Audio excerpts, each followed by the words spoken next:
Good evening, and welcome back to Sleepy Historian, where we quietly wander into the past, not to chase great battles or famous kings, but to spend gentle hours inside the ordinary lives that history often leaves behind. Tonight, if you settle comfortably where you are, allow your shoulders to soften, your breathing to become a little slower, and your thoughts to drift at their own unhurried pace. There is nowhere else you need to be for a while. The fire is already glowing. The evening air carries the scent of damp earth and wood smoke, and somewhere beyond the darkness, a village is preparing for another ordinary night. If you enjoy these lone, peaceful journeys through history, consider leaving a quiet like, subscribing to the channel, and returning whenever you need a calm place to rest your thoughts. Each visit is another slow walk into worlds that moved at a very different rhythm from our own. Now there is something surprising about medieval life that many people never discover. We often imagine those centuries as a time ruled almost entirely by kings, castles, and brutal laws. It is easy to picture armored knights riding across muddy roads while frightened villagers obeyed every command, because punishment was always close behind. Yet for most people that was not the reality they experienced from sunrise until sleep. The greatest force governing daily life was rarely the sword or the prison. It was something far quieter. It was the watchful memory of neighbors, long before written laws reached every corner of Europe, long before officials could regularly visit every small village. Communities learned to govern themselves through countless invisible expectations. They remembered who helped repair a broken fence after winter storms. They noticed who borrowed tools and quietly returned them before sunset. They remembered who greeted strangers with courtesy and who ignored old customs. Reputation became a kind of invisible clothing that everyone wore each day. Tonight you will slowly discover those hidden rules. Imagine yourself arriving, not as a noble or a wealthy merchant, but as one ordinary person entering a modest medieval village sometime during the late 13th century. The road beneath your feet is uneven, worn smooth by generations of carts, horses, and patient travelers. Small stones press against your boots. Moisture from the previous evening still lingers in the grass beside the path. A gentle mist hangs low over nearby fields where strips of barley, rye, and oats stretch toward a distant woodland. Nothing here appears hurried. Even before sunrise, the village seems to breathe with its own quiet rhythm. Thin streams of smoke rise from low cottages with thatched roofs. Somewhere beyond the nearest hedgerow, a rooster calls once, then again. Dogs bark briefly before settling back into silence. A cow shifts inside its shelter, its slow movements almost blending into the morning breeze. From farther away comes the steady sound of someone splitting wood, not with urgency, but with practiced patience. No one welcomes you with loud excitement. No guard rushes forward demanding papers. No official immediately asks your business. Instead, something much quieter begins to happen. People notice you. A woman carrying water glances only once before continuing toward her doorway. An elderly man repairing a wooden cart pauses for the smallest moment, measuring your face against memories that reach back decades. Two children whisper to one another before disappearing behind a fence. Nothing appears unfriendly, yet nothing goes unseen. In this world, simply being observed is part of daily life. Every village is small enough that unfamiliar footsteps become their own kind of announcement.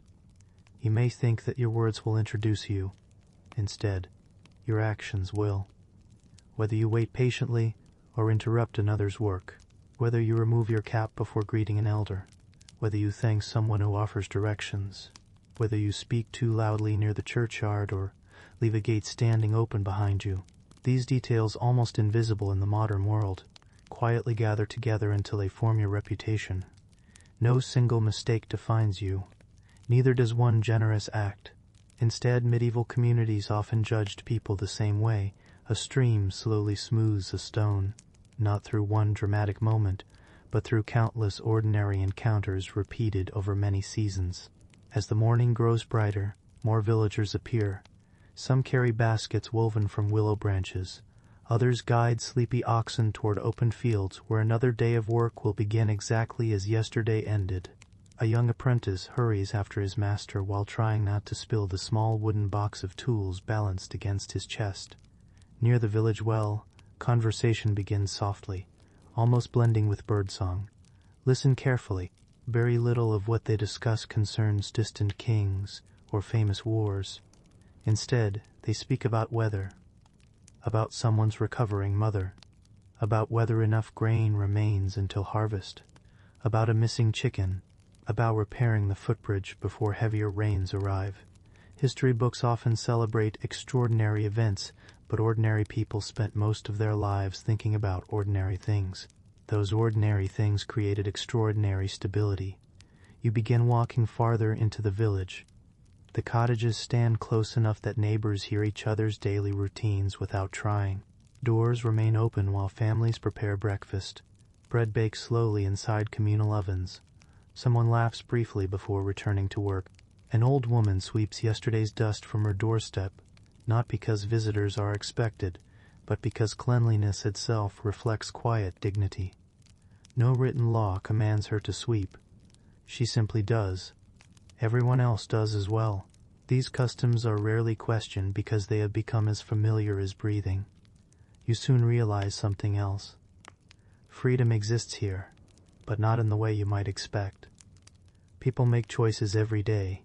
They choose kindness or impatience, generosity or selfishness, industry or laziness, honesty or deception. Yet every choice gently ripples through the village, returning days, weeks, or even years later in ways that cannot always be predicted. When someone lends you a ladder, they are also lending trust. When you borrow flour during a difficult winter, you quietly promise that memory itself will settle the debt if coins cannot. When neighbors gather to repair a roof damaged by autumn winds, they understand that another roof will someday need different hands. Obligation moves through the village almost like the changing seasons, invisible, expected, patient. As daylight strengthens, the church bell rings. Its sound does not simply call people toward prayer. It marks time itself. Children pause their games. Workers glance toward the tower without stopping completely. Even those remaining inside their homes recognize the familiar rhythm carried across fields and rooftops. Life is measured not by watches or clocks, but by bells, sunlight, weather, and habit. Hours feel longer here. Days unfold more slowly. Seasons matter more than dates. You begin to notice that nearly everything around you follows patterns older than anyone still living. The baker prepares dough before dawn because his father did the same. The blacksmith lights his forge while morning air remains cool because generations discovered that rhythm works well. Women gather near the well because conversation naturally accompanies shared work. Children learn not from instruction books but by quietly watching older hands repeat familiar tasks thousands of times. Knowledge settles gently from one generation into the next. No ceremony announces its arrival. It simply continues. As you walk farther along the narrow lane, you understand that surviving here requires more than strength. It requires belonging. A person entirely alone would struggle through winter, illness, failed harvests, broken tools, and unexpected hardship. But within the village, burdens become lighter because they rarely remain with one person forever. Someone shares seed. Someone repairs a cart. Someone watches children while another family tends distant fields. Someone carries water for an elderly widow whose knees no longer welcome the walk. These actions are not always celebrated. Often they pass unnoticed because everyone assumes they should happen. That assumption may be the strongest social rule of all. The greatest compliment a medieval villager could receive was not necessarily to be admired. It was to be considered dependable. Dependable people became part of the quiet machinery holding the entire community together. They rarely stood at the center of attention, yet without them nothing worked for very long. As evening eventually returns, smoke once again rises above the cottages, carrying the familiar scent of burning oak into the cooling air. Animals settle into their shelters. Doors close one by one. Gentle conversation fades beneath the steady chorus of crickets. The same village that slowly awakened now prepares for another peaceful night, confident that tomorrow will begin much as today has ended.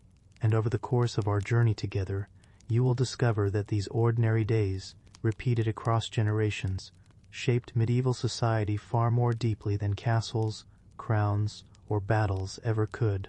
Invisible customs, quiet expectations, remembered kindnesses, patient routines, and the steady watchfulness of neighbors formed an unwritten map that guided nearly every step a person took. So as the fire crackles softly and darkness settles over the village once more, allow yourself to drift a little deeper into this forgotten world. Ahead lies a lifetime of unnoticed rules, gentle obligations, familiar routines, and the quiet understanding that belonging to a medieval community was something earned, not in a single day, but through countless ordinary moments lived with patience, humility, and care. The first lesson arrives before anyone chooses to teach you. It comes not through spoken instruction, nor from a written notice fastened to a wall, but through the slow realization that every person around you already understands something you do not. They know where to stand, when to speak, whom to greet first, and which paths to follow without thinking. They move with the quiet confidence of people who have spent their entire lives inside the same invisible pattern. You are the only uncertain piece. As morning light spreads across the village, you begin to notice that almost everyone walks with purpose, though rarely with haste. Their destinations differ, yet their movements seem connected by habits formed over many years. A shepherd leads a small flock toward the common pasture. Two women carry wooden buckets balanced carefully against their hips. A carpenter crosses the lane with a bundle of freshly cut ash boards resting on one shoulder. No one appears to wonder what should happen next. The day already knows. For someone arriving from elsewhere, that certainty is almost surprising. You may believe that introducing yourself is the most important task. Yet introductions come only after observation.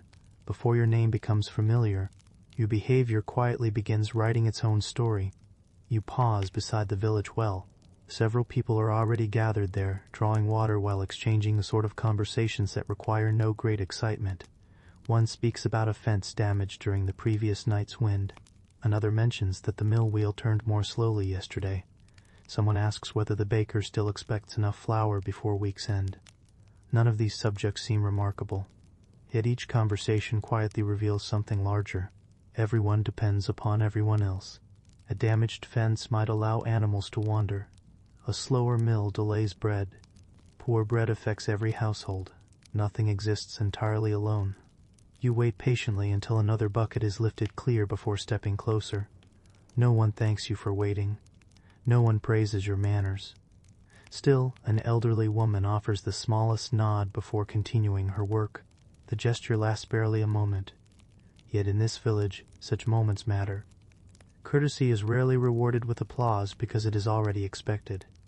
The absence of courtesy receives far more attention. As you continue walking, your clothing attracts almost as much notice as your face.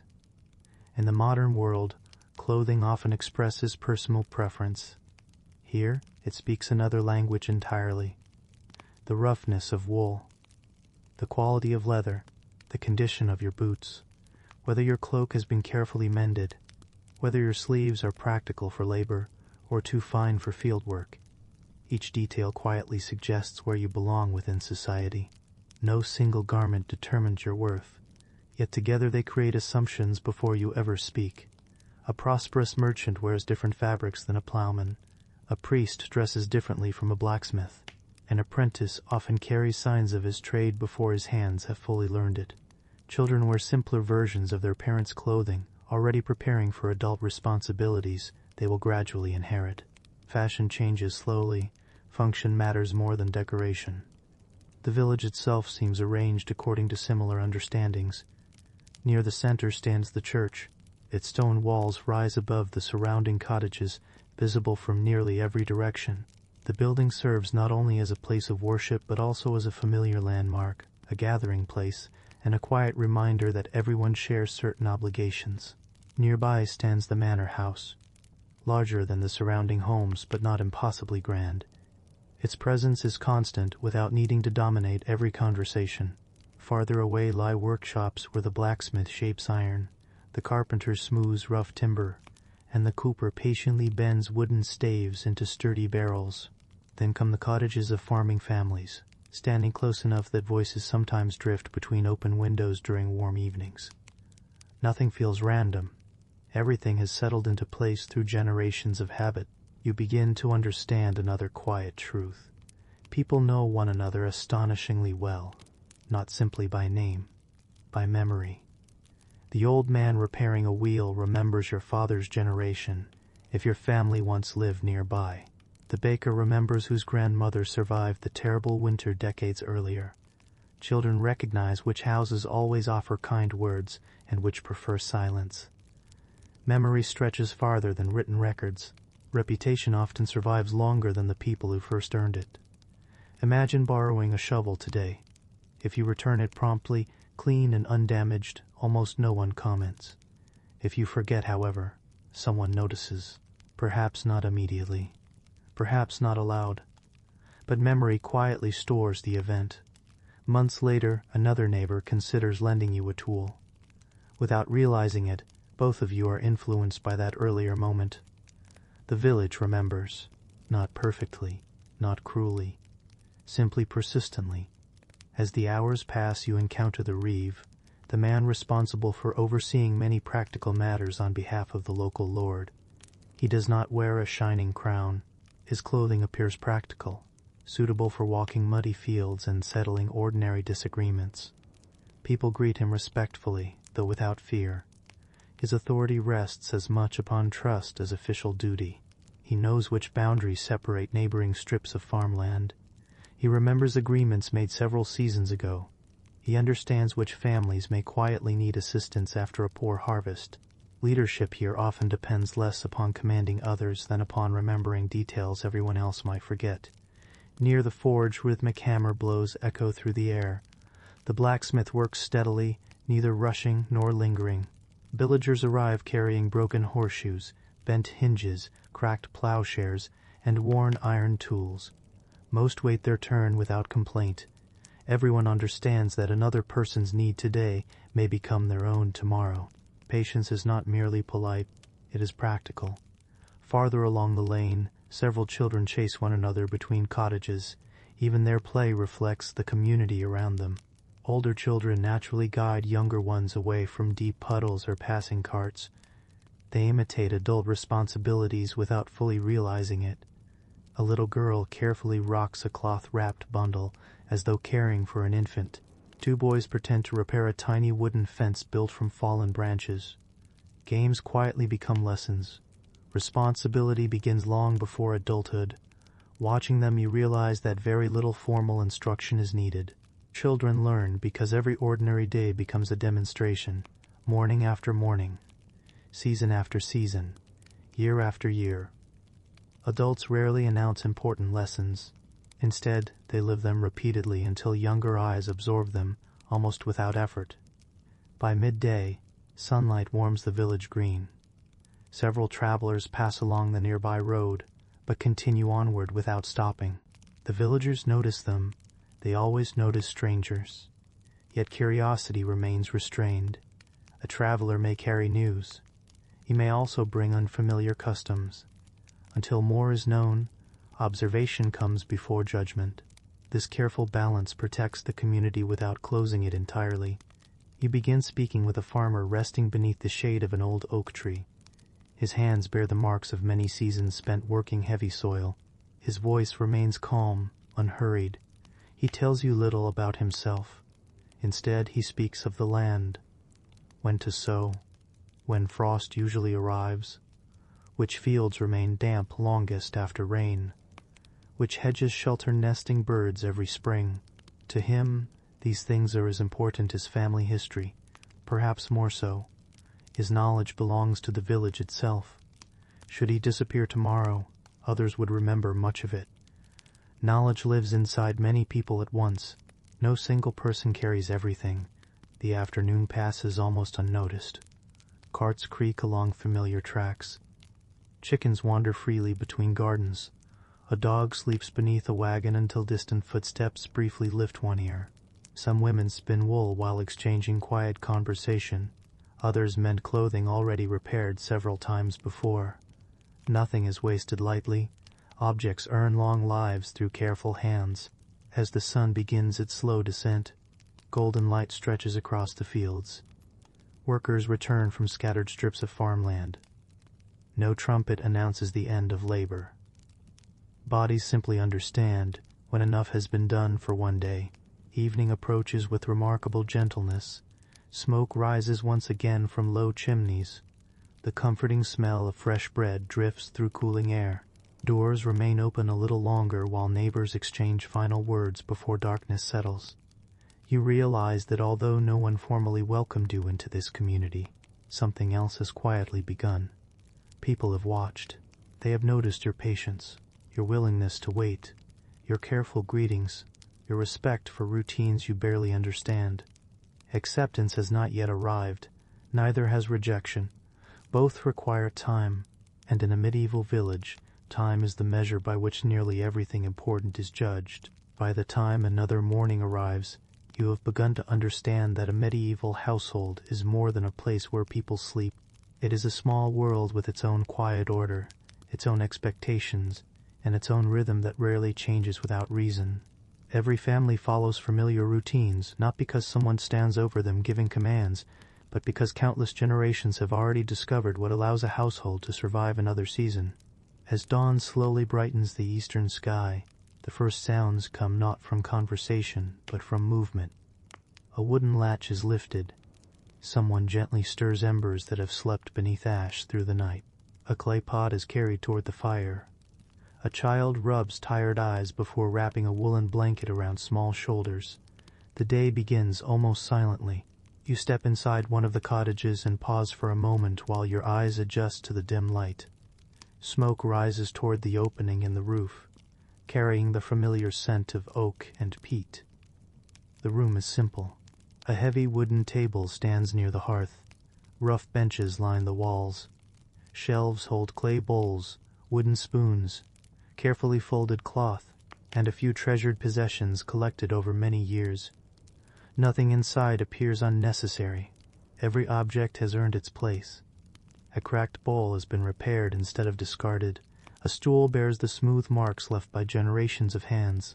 The family chest, darkened with age, contains clothing, important documents, and perhaps a few keepsakes whose stories are known only within these walls. The house itself seems to remember everyone who has lived beneath its roof. You notice that no one wastes movement. The mother begins preparing the morning meal while speaking quietly with her eldest daughter. Their conversation drifts naturally between practical matters. Is there enough barley for tomorrow? Will rain arrive before the washing can dry?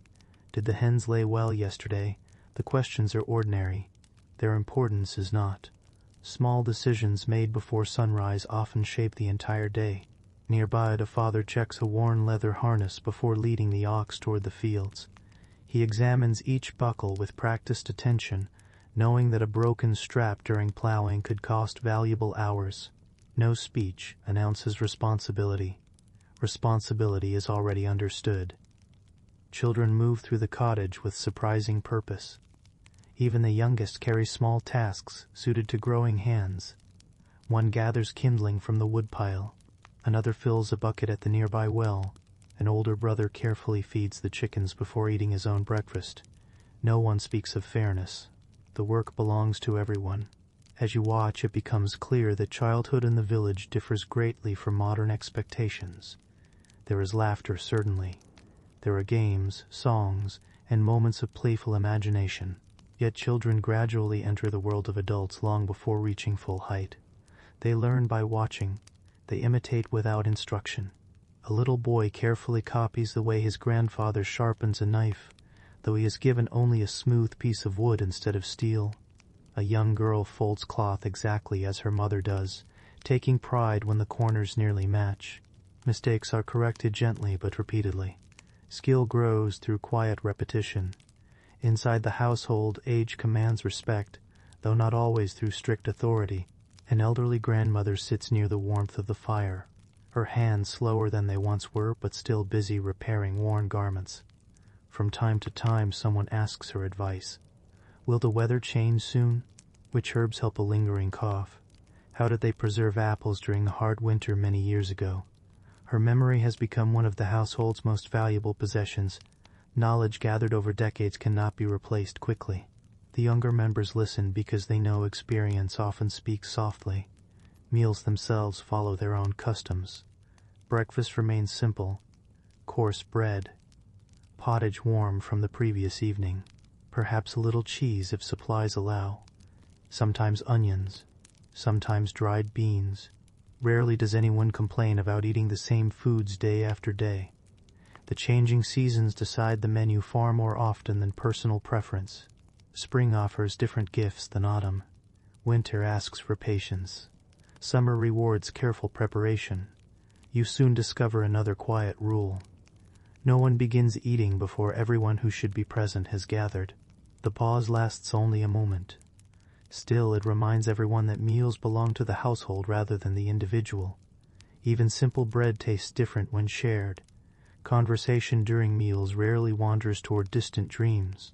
Instead, it circles gently around tomorrow's work: a damaged fence, a borrowed cart, a calf expected before week's end, an aunt recovering from illness. The subjects may appear small, yet together they weave the fabric of everyday life. After breakfast, family members scatter toward different duties. The cottage grows quieter. Only the grandmother remains inside, spinning wool beside the fire while humming a melody older than anyone remembers. The spinning wheel turns with patient rhythm, round after round, hour after hour. Watching it becomes almost hypnotic. Outside, the village continues its steady routine. You follow the eldest son toward the fields. He cannot be more than 14 years old, yet his shoulders already carry responsibilities that would surprise many people today. He checks boundary markers between neighboring strips of land. He notices where water collected after recent rain. He watches birds circling above newly planted grain, quietly judging whether more seed has been disturbed than expected. No one has assigned him these observations this morning. He has learned to notice because everyone around him notices. Awareness itself becomes a family tradition. Returning later in the afternoon, you find several women gathered outside one cottage repairing clothing together. Each brings something to mend: a torn sleeve, a worn blanket, a child's cloak needing longer hems. Hands remain busy while conversation flows easily. News travels alongside thread. Someone's daughter may soon marry. A traveler arrived from a neighboring village. The millstone requires repair. No one formally organizes these gatherings. They happen because shared work feels lighter than solitary work. The same pattern appears elsewhere. Two men repair a wagon together, though only one owns it. An older boy helps an elderly neighbor stack firewood before returning to his own chores. A widow receives fresh milk without needing to ask. These actions rarely attract praise. They are considered normal. Normal kindness forms the strongest foundation of the community. As daylight slowly softens, children return from their various tasks. Some carry bundles of herbs. Others gather eggs or lead goats back towards simple wooden enclosures. Their clothing bears fresh patches of mud. Their hands smell of grass, smoke, and fresh earth.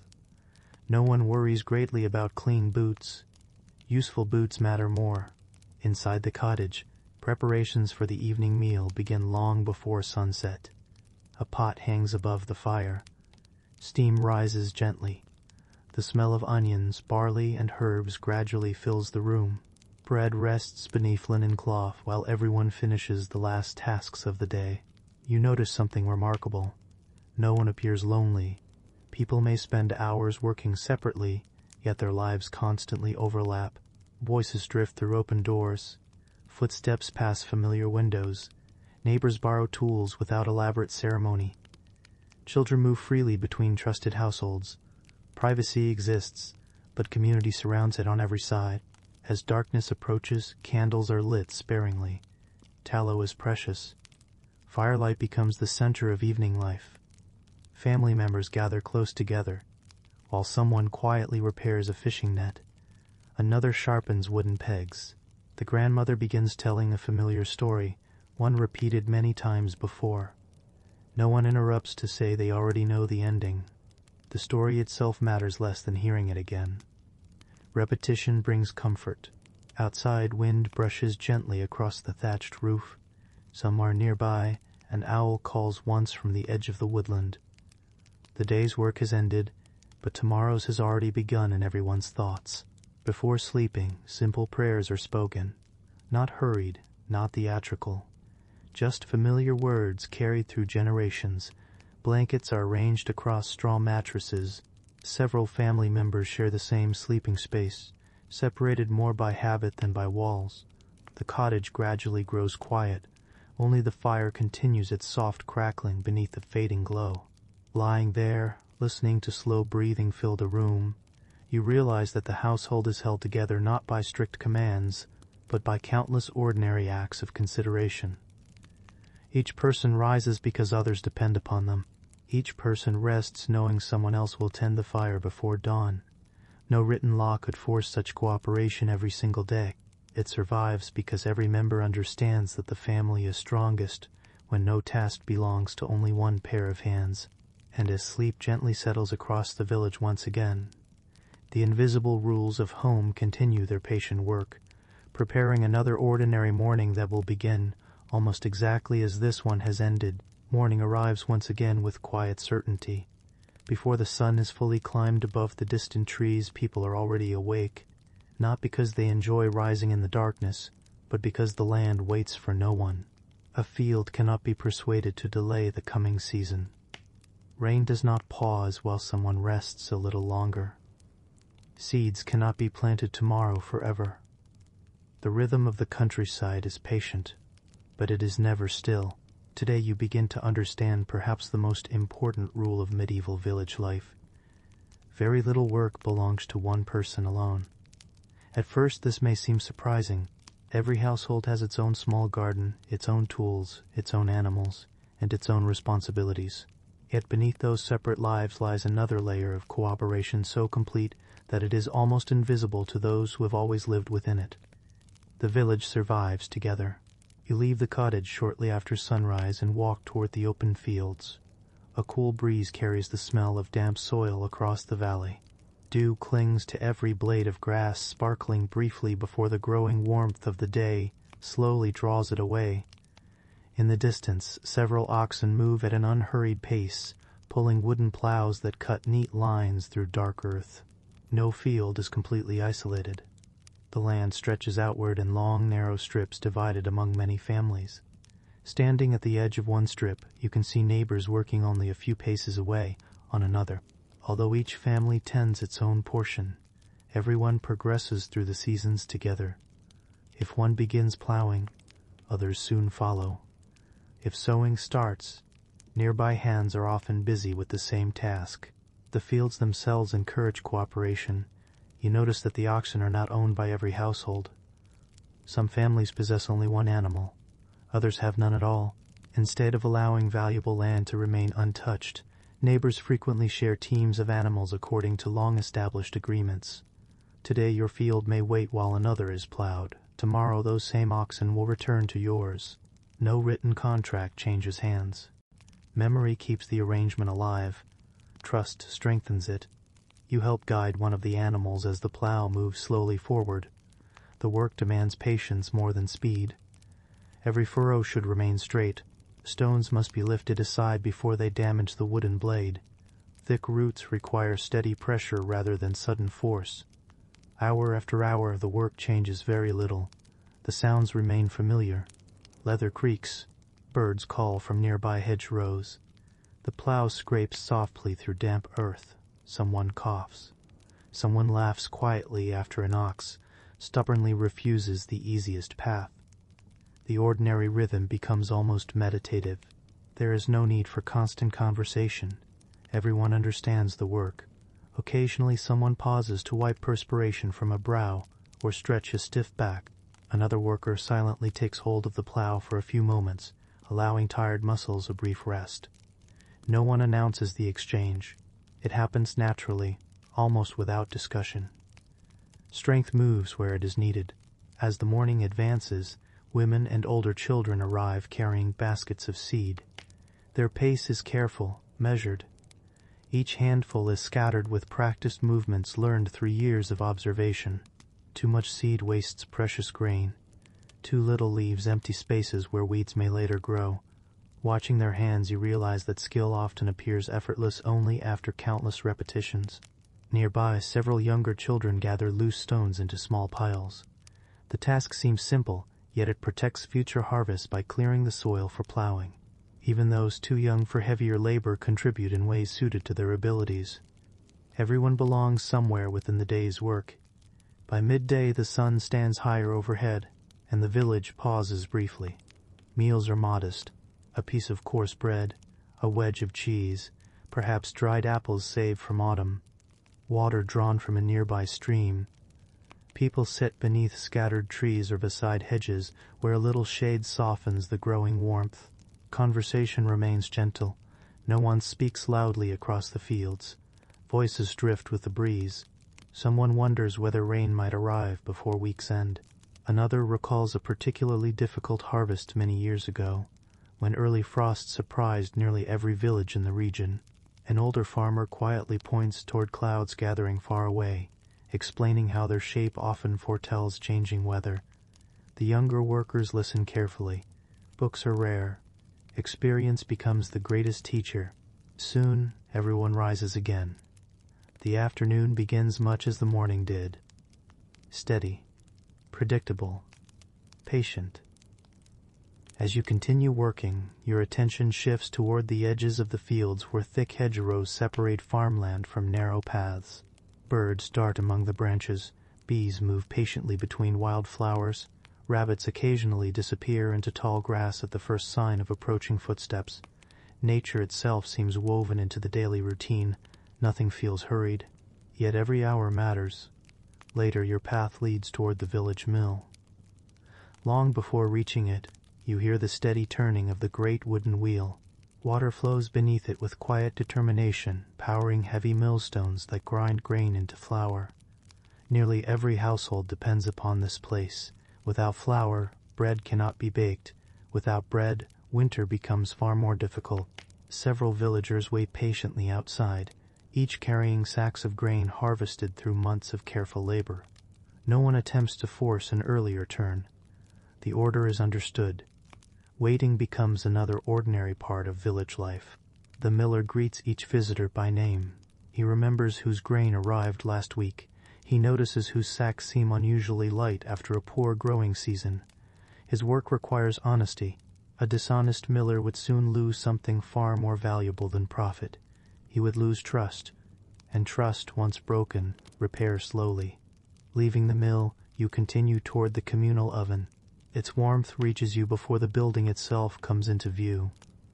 The smell of fresh bread fills the air, rich and comforting after many hours spent in open fields. Not every cottage contains a large baking oven. Building and maintaining one requires considerable effort and fuel. Instead, families prepare their dough at home before bringing it here to bake alongside their neighbors' loaves. Women arrive carrying cloth-covered baskets. Children proudly help balance smaller loaves against wooden boards. The baker moves carefully from one family to the next, marking each loaf so none are confused after baking. Again, cooperation quietly solves a practical problem. No one needs to own everything individually. Sharing certain resources allows everyone to benefit. As the afternoon slowly fades, another kind of work begins. Several men gather beside a damaged section of fencing where winter storms loosened old posts. No payment is discussed. No bargain is negotiated. The fence protects grazing animals that wander near several different fields. Repairing it benefits everyone. Axes strike weathered wood. Fresh posts are lifted into place. Children carry smaller branches. Someone fetches water. Someone else brings extra rope. Within an hour, the broken section stands firm once more. The task seemed too large for one person. Together it became almost easy. Walking back toward the village, you notice smoke rising from many chimneys as evening meals begin. The day's labor has ended, but conversation continues. People discuss tomorrow's work while cleaning tools carefully before storing them beneath shelter. A muddy shovel is washed. A wooden rake is repaired before another tooth breaks. Leather harnesses are rubbed with oil. Nothing useful is neglected. Tools are companions expected to serve for many years. You sit quietly beside an elderly farmer sharpening a scythe. The scraping of stone against metal continues for several minutes before he finally speaks. He tells you that fields remember care just as people do. Treat the land poorly, and it answers slowly over many seasons. Treat neighbors poorly, and they remember just as long. Then he smiles gently and returns to his work. The lesson needs no further explanation. As twilight spreads across the valley, tired villagers make their way home together. Footsteps slow. Voices soften. The first stars appear above darkening rooftops. Another ordinary day has passed without celebration, without remarkable events, and without anyone seeking recognition. Yet beneath its quiet surface, hundreds of small acts of cooperation have taken place. Fields were planted, bread was baked, grain was milled, fences were repaired, tools were shared, children learned, neighbors helped one another without expecting applause. These simple actions, repeated through countless seasons, formed the invisible foundation upon which every medieval community depended. No castle wall could protect a village whose people refused to work together. No written law could replace the quiet strength of shared obligation. And as darkness gently settles over the cottages once again, you begin to understand that belonging here is measured less by what you own than by what others know they can depend upon you to do. The village wakes beneath another pale morning sky, and before the first basket is lifted or the first animal is led from its shelter, countless small exchanges have already begun.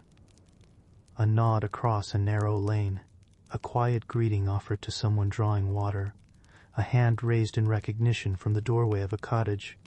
None of these moments seem especially important on their own. They last only a few heartbeats before the day continues, yet together they help keep the peace.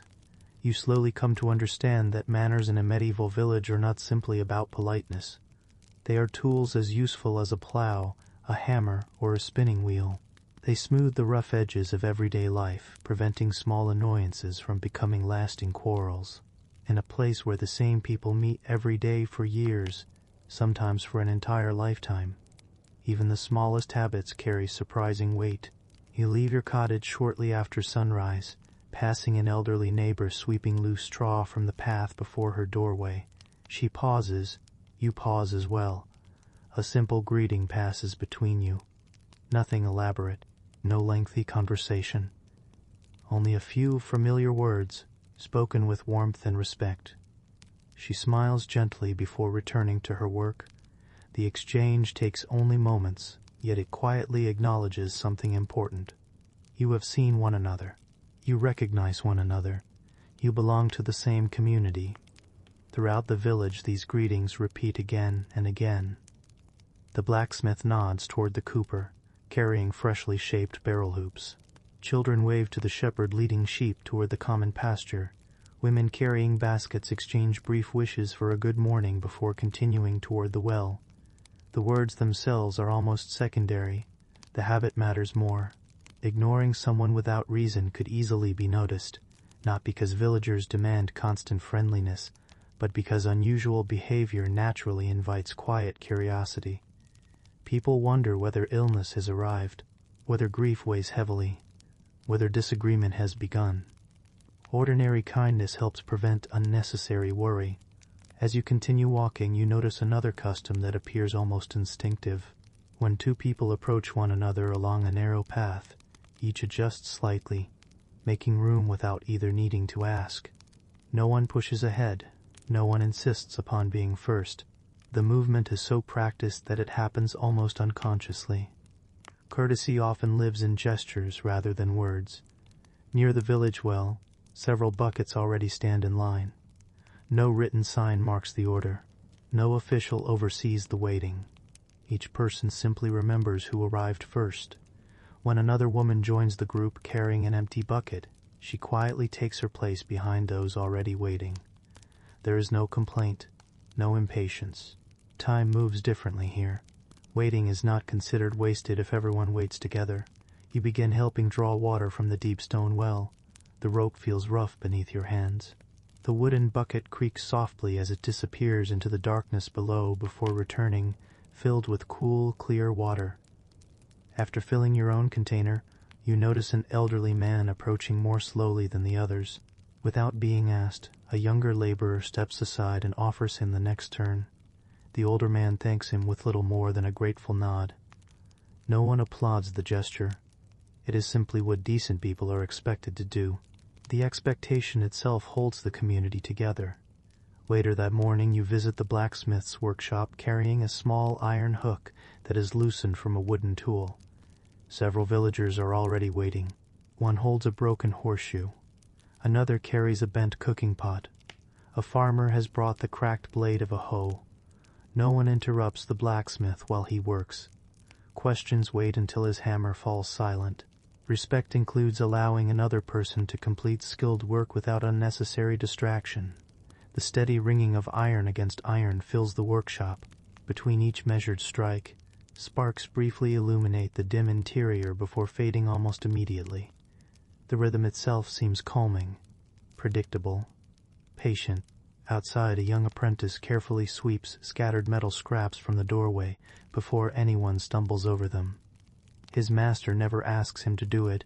He simply notices that the task needs doing. Observation becomes another form of good manners. Around midday, you find yourself invited to share a simple meal beneath the shade of an old apple tree. The invitation is modest: bread, cheese, a handful of dried berries, nothing more. Yet refusing without good reason might quietly confuse your hosts. Hospitality flows in both directions. Today you accept their kindness. Another day you may offer your own. No careful accounting records every shared meal. Generosity travels through memory rather than written ledgers. As everyone settles onto the grass, the oldest member of the family quietly breaks the loaf before passing pieces around the circle. No one reaches first. Children wait until adults begin. Adults ensure children receive enough. The balance appears effortless because everyone has practiced it for years. Conversation drifts gently from one subject to another. The weather, a wandering merchant expected next week. The repair of a nearby bridge. Someone remembers how unusually warm last autumn remained well into harvest. Stories overlap naturally. No one rushes to become the loudest voice.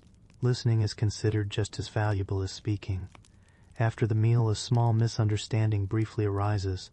A boy accidentally leaves a wooden rake where another worker nearly trips over it. For a moment both pause. The older man says nothing harsh. He simply lifts the rake, places it safely against the fence, and reminds the boy to leave paths clear. The child apologizes quietly. The matter ends there. No raised voices. No lingering resentment. Correction comes early, before annoyance grows into anger. You begin noticing how often this happens. Small problems are addressed while they remain small. A forgotten gate is quietly closed. A borrowed basket is returned before anyone needs to ask. A wandering goose is guided back toward its owner without complaint. Each tiny act prevents larger troubles later. By afternoon, the village green becomes busier. Several children play with carved wooden toys while older villagers watch from nearby benches. Whenever younger children argue over whose turn comes next, one of the older boys calmly suggests taking turns. The dispute fades almost immediately. Even children gradually absorb the customs surrounding them. Fairness is learned through repetition, not through speeches. You continue toward the edge of the village where a narrow footbridge crosses a shallow stream. A woman carrying 2 heavy baskets pauses before stepping onto the bridge. Without hesitation, another traveler crossing from the opposite direction waits until she has safely passed. The bridge allows only one person at a time. Neither considers the delay an inconvenience. Courtesy often requires only a few extra moments. Those moments accumulate into years of peaceful living. As evening approaches, you help return borrowed tools after a day's work. Each item is cleaned before being handed back. Mud is brushed from wooden handles. Metal blades are wiped dry. A borrowed tool should return in no worse condition than when it was received.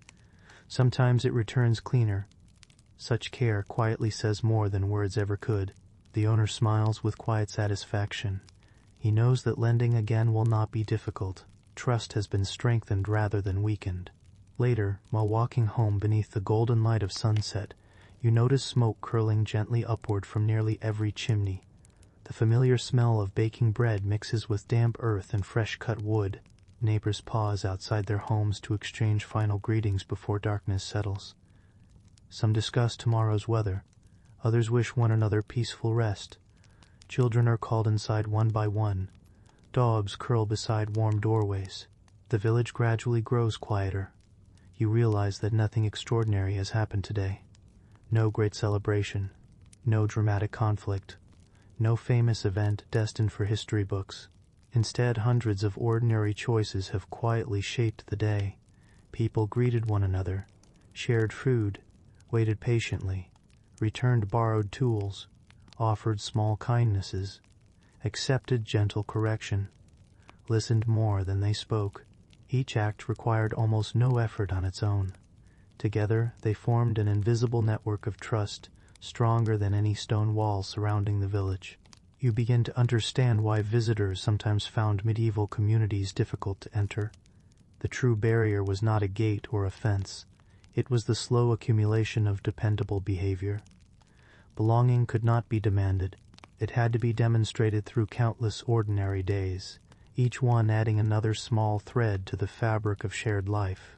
As twilight deepens and the first stars quietly appear above the dark outlines of thatched roofs, the village settles once more into peaceful silence.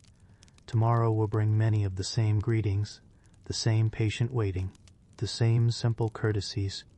And because those habits are repeated day after day, season after season, generation after generation, the community remains remarkably steady, not through fear, but through the quiet discipline of everyday respect. When people imagine medieval religion, they often picture towering cathedrals, solemn monks, or long ceremonies spoken in a language that many ordinary villagers could not fully understand. Those things certainly existed, yet for most people living in a small village, faith was woven into daily life far more quietly than grand paintings or dramatic stories might suggest. Religion was not something that began when you entered the church and ended when you walked back outside.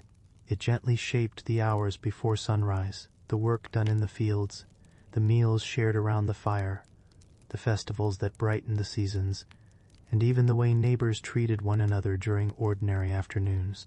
You wake before dawn to the faint sound of wind brushing across the thatched roof. The cottage remains dim except for a few glowing embers resting beneath yesterday's ashes. Outside, the sky still holds the deep blue of early morning. For a few peaceful moments, the village seems almost completely asleep. Then the church bell rings. Its sound rolls slowly across the valley.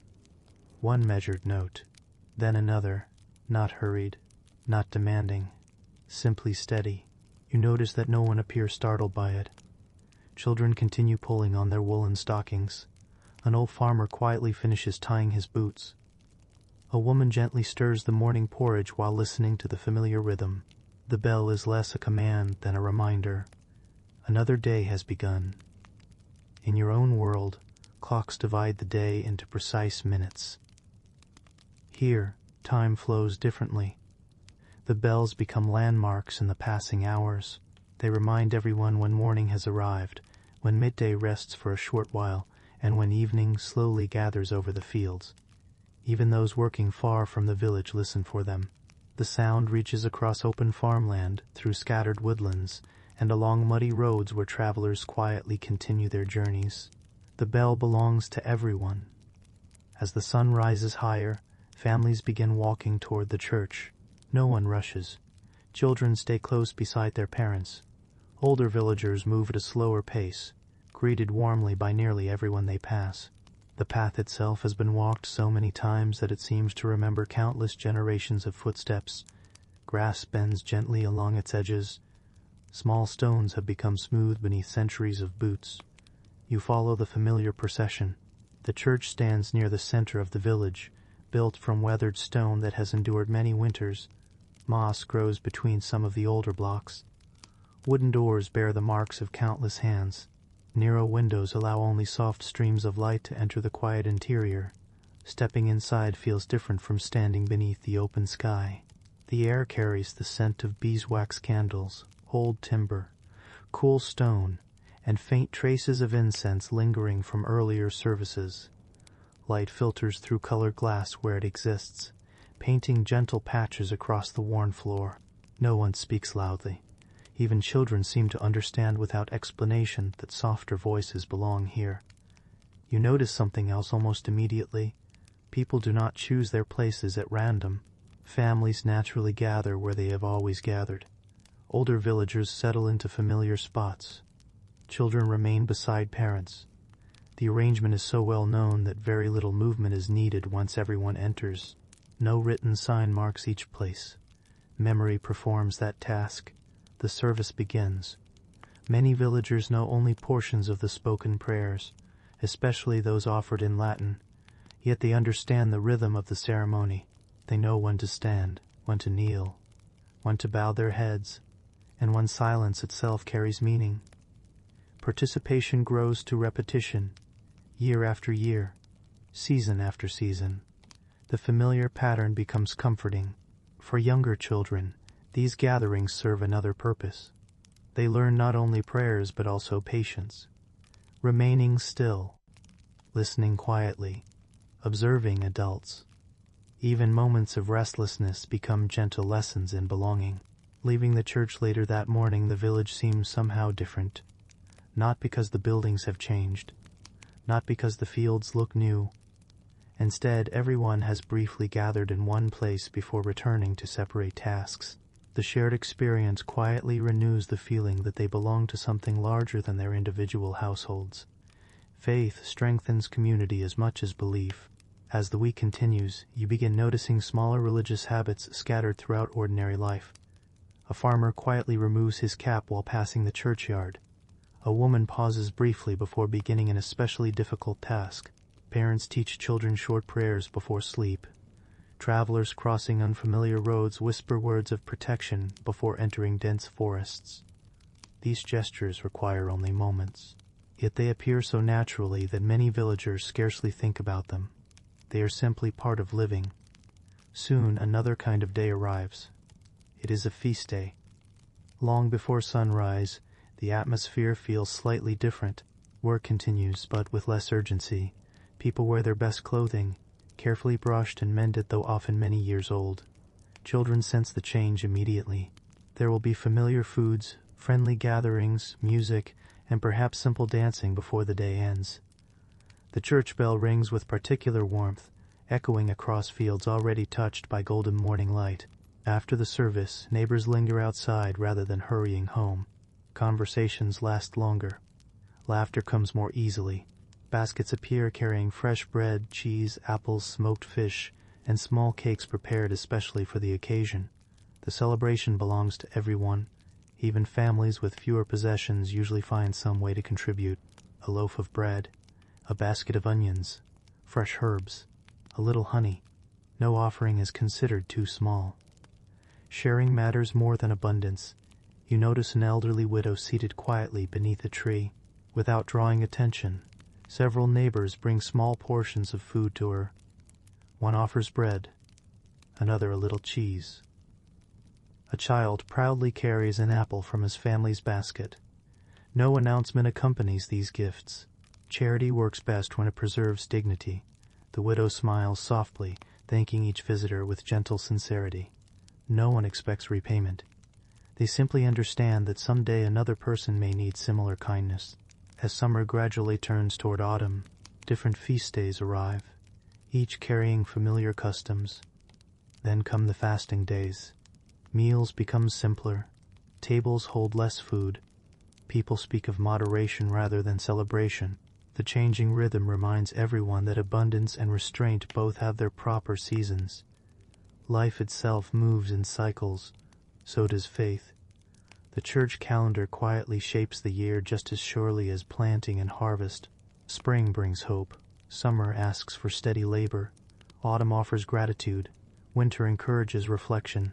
You begin to notice that many village traditions blend practical wisdom with religious observance so closely that separating one from the other becomes nearly impossible.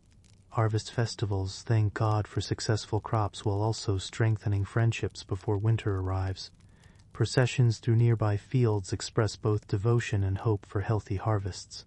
Even ringing the church bell during dangerous storms carries both spiritual meaning and communal reassurance. When uncertainty comes, familiar rituals provide calm. One rainy afternoon you seek shelter beneath the church porch while heavy clouds darken the sky. Soon several other villagers gather there as well. No one complains loudly about the weather. Instead, conversation turns toward memories of earlier storms. An old farmer recalls a year when relentless rain delayed harvest until nearly everyone feared hunger. Another quietly remembers neighbors who shared grain during that difficult season. The stories are not dramatic. They are steady reminders that communities survive by helping one another through changing fortunes. Eventually the rain eases. People return to their work without ceremony. Life continues. As evening falls once again, you sit outside the cottage watching smoke drift upward beneath a sky slowly filling with stars. The church bell sounds one final time before night settles completely across the valley. Its familiar voice carries through the darkness, softer now than during the busy hours of morning. Children finish evening prayers beside the fire. Parents quietly prepare for tomorrow's work. An old man closes his door after looking once across the peaceful village green. The bell does not end the day. It gently releases it. You realize that faith here is rarely loud. It does not demand constant attention. Instead, it quietly accompanies every season, every meal, every celebration, every sorrow, and every ordinary morning. Like the steady turning of the seasons themselves, it becomes part of the landscape of daily life. The people may not speak about it every hour. They do not need to. Its presence is already woven into the invisible rules that guide how they live together, care for one another, and patiently greet another dawn. As the days quietly pass, you begin to notice that news travels through the village in a way that feels almost alive. It has no horse racing from town to town, no printed pages carried to every doorstep, no hurried messenger announcing every small event. Instead, information moves gently from one conversation to another, from one doorway to the next, carried by familiar voices and trusted memories. Nothing travels especially fast, yet very little disappears. You first become aware of this while standing beside the village well on another cool morning. The familiar gathering has already begun. Buckets rise and fall with soft splashes. Rope rubs against smooth stone. The smell of damp earth lingers after light rain during the night. The conversation seems ordinary. Someone wonders whether the shepherd found the missing ewe. Another asks if the cooper has finished repairing a cracked barrel. A woman mentions that her cousin in a neighboring village recently welcomed a healthy baby. Small pieces of news drift through the group like leaves floating across still water. No one raises their voice. No one tries to impress the others. Stories simply pass from one careful listener to the next. You soon discover that remembering is considered almost a duty. People recall which family struggled through the difficult harvest 3 years ago. They remember who quietly shared grain without asking anything in return. They remember whose roof collapsed beneath heavy snow one harsh winter, and who arrived before sunrise carrying fresh timber to help rebuild it. Kindness does not vanish once the moment has passed. It becomes part of the village's shared memory. So does selfishness. That realization arrives gently one afternoon while helping repair a wooden gate near the edge of the common pasture. An older farmer pauses for a moment, leaning comfortably upon the handle of his shovel. Without speaking unkindly about anyone, he tells you about a man who once borrowed a horse during harvest many years earlier. The horse returned exhausted. Its harness had not been cleaned. One small act of carelessness, nothing dramatic, no great argument followed. Yet people quietly remembered. When later requests for help arose, neighbors became slower to volunteer. Not because they wished for revenge, because trust had become uncertain. The farmer shrugs gently before returning to his work. The village remembers, he says softly, then nothing more. The lesson needs no further explanation. You begin noticing that reputation grows slowly, almost like an old oak tree. It cannot be planted in a single afternoon, nor can it be rebuilt overnight if neglected. Instead, every ordinary day adds another small ring to its trunk, a greeting offered kindly, a promise kept, a borrowed tool returned clean, a patient word spoken during disagreement. Each moment seems insignificant alone. Together they become the measure of a person's character. Children learn this long before they fully understand it. One afternoon, several boys are playing beside the stream, using small carved boats to race with the current. One child quietly claims victory before his boat has actually crossed the finish. The others laugh, not cruelly, simply with gentle amusement. An older sister watching nearby smiles and reminds him that winning means little if no one believes you. The boy blushes slightly. He laughs with everyone else. Next race, he waits honestly. The lesson settles more deeply than punishment ever could. Elsewhere in the village, women gather beneath the shade of an elm tree while spinning wool together. Their hands remain busy almost without conscious thought. Thread winds steadily around wooden spindles. Conversation drifts between familiar subjects. An elderly widow feeling stronger after illness. The coming harvest, a traveling merchant expected before the next market. Someone quietly wonders whether enough flax has been prepared for winter weaving. The discussion feels peaceful. Occasionally, someone shares a story remembered from many years earlier. No one interrupts. Stories belong to everyone once they have been told often enough. Listening carefully, you notice something important. People rarely speak only about events. They speak about people. Not to entertain themselves through idle cruelty, but because understanding character helps everyone know whom they may safely depend upon. Who always arrives when fences need repairing? Who keeps promises? Who treats strangers fairly? Who grows impatient too quickly? These questions quietly shape daily life. Modern ears might call this gossip. Yet medieval communities often depended upon shared reputation in places where written records were few and official authorities distant. Of course, not every story remains perfectly accurate. As one person remembers another event, small details naturally shift with time. A heavy rain becomes slightly heavier. A long walk becomes slightly longer. Memory is human. Still, the heart of most stories survives remarkably well because so many witnesses gently correct one another. No, someone says kindly. It happened after harvest, not before. It was his brother who helped, not his cousin. The conversation continues without embarrassment. Accuracy matters because memory itself is valuable. Later that week, a traveler arrives leading a tired mule loaded with cloth, needles, ribbons, and small household goods. Children notice him first. Soon several adults gather nearby. The traveler brings more than merchandise. He carries stories, road conditions, prices in distant towns, news of bridges repaired after floods, rumors of poor harvests beyond the hills. The villagers listen politely. They ask thoughtful questions, yet they do not accept every tale immediately. Extraordinary claims receive quiet consideration. Has anyone else heard similar news? Does it match what another merchant reported last month? Experience teaches caution. Belief grows gradually. Trust must be earned, whether by neighbor or stranger. After selling his goods, the traveler joins several villagers beside the evening fire. He tells stories from roads stretching farther than many local people will ever travel. The children listen with wide eyes.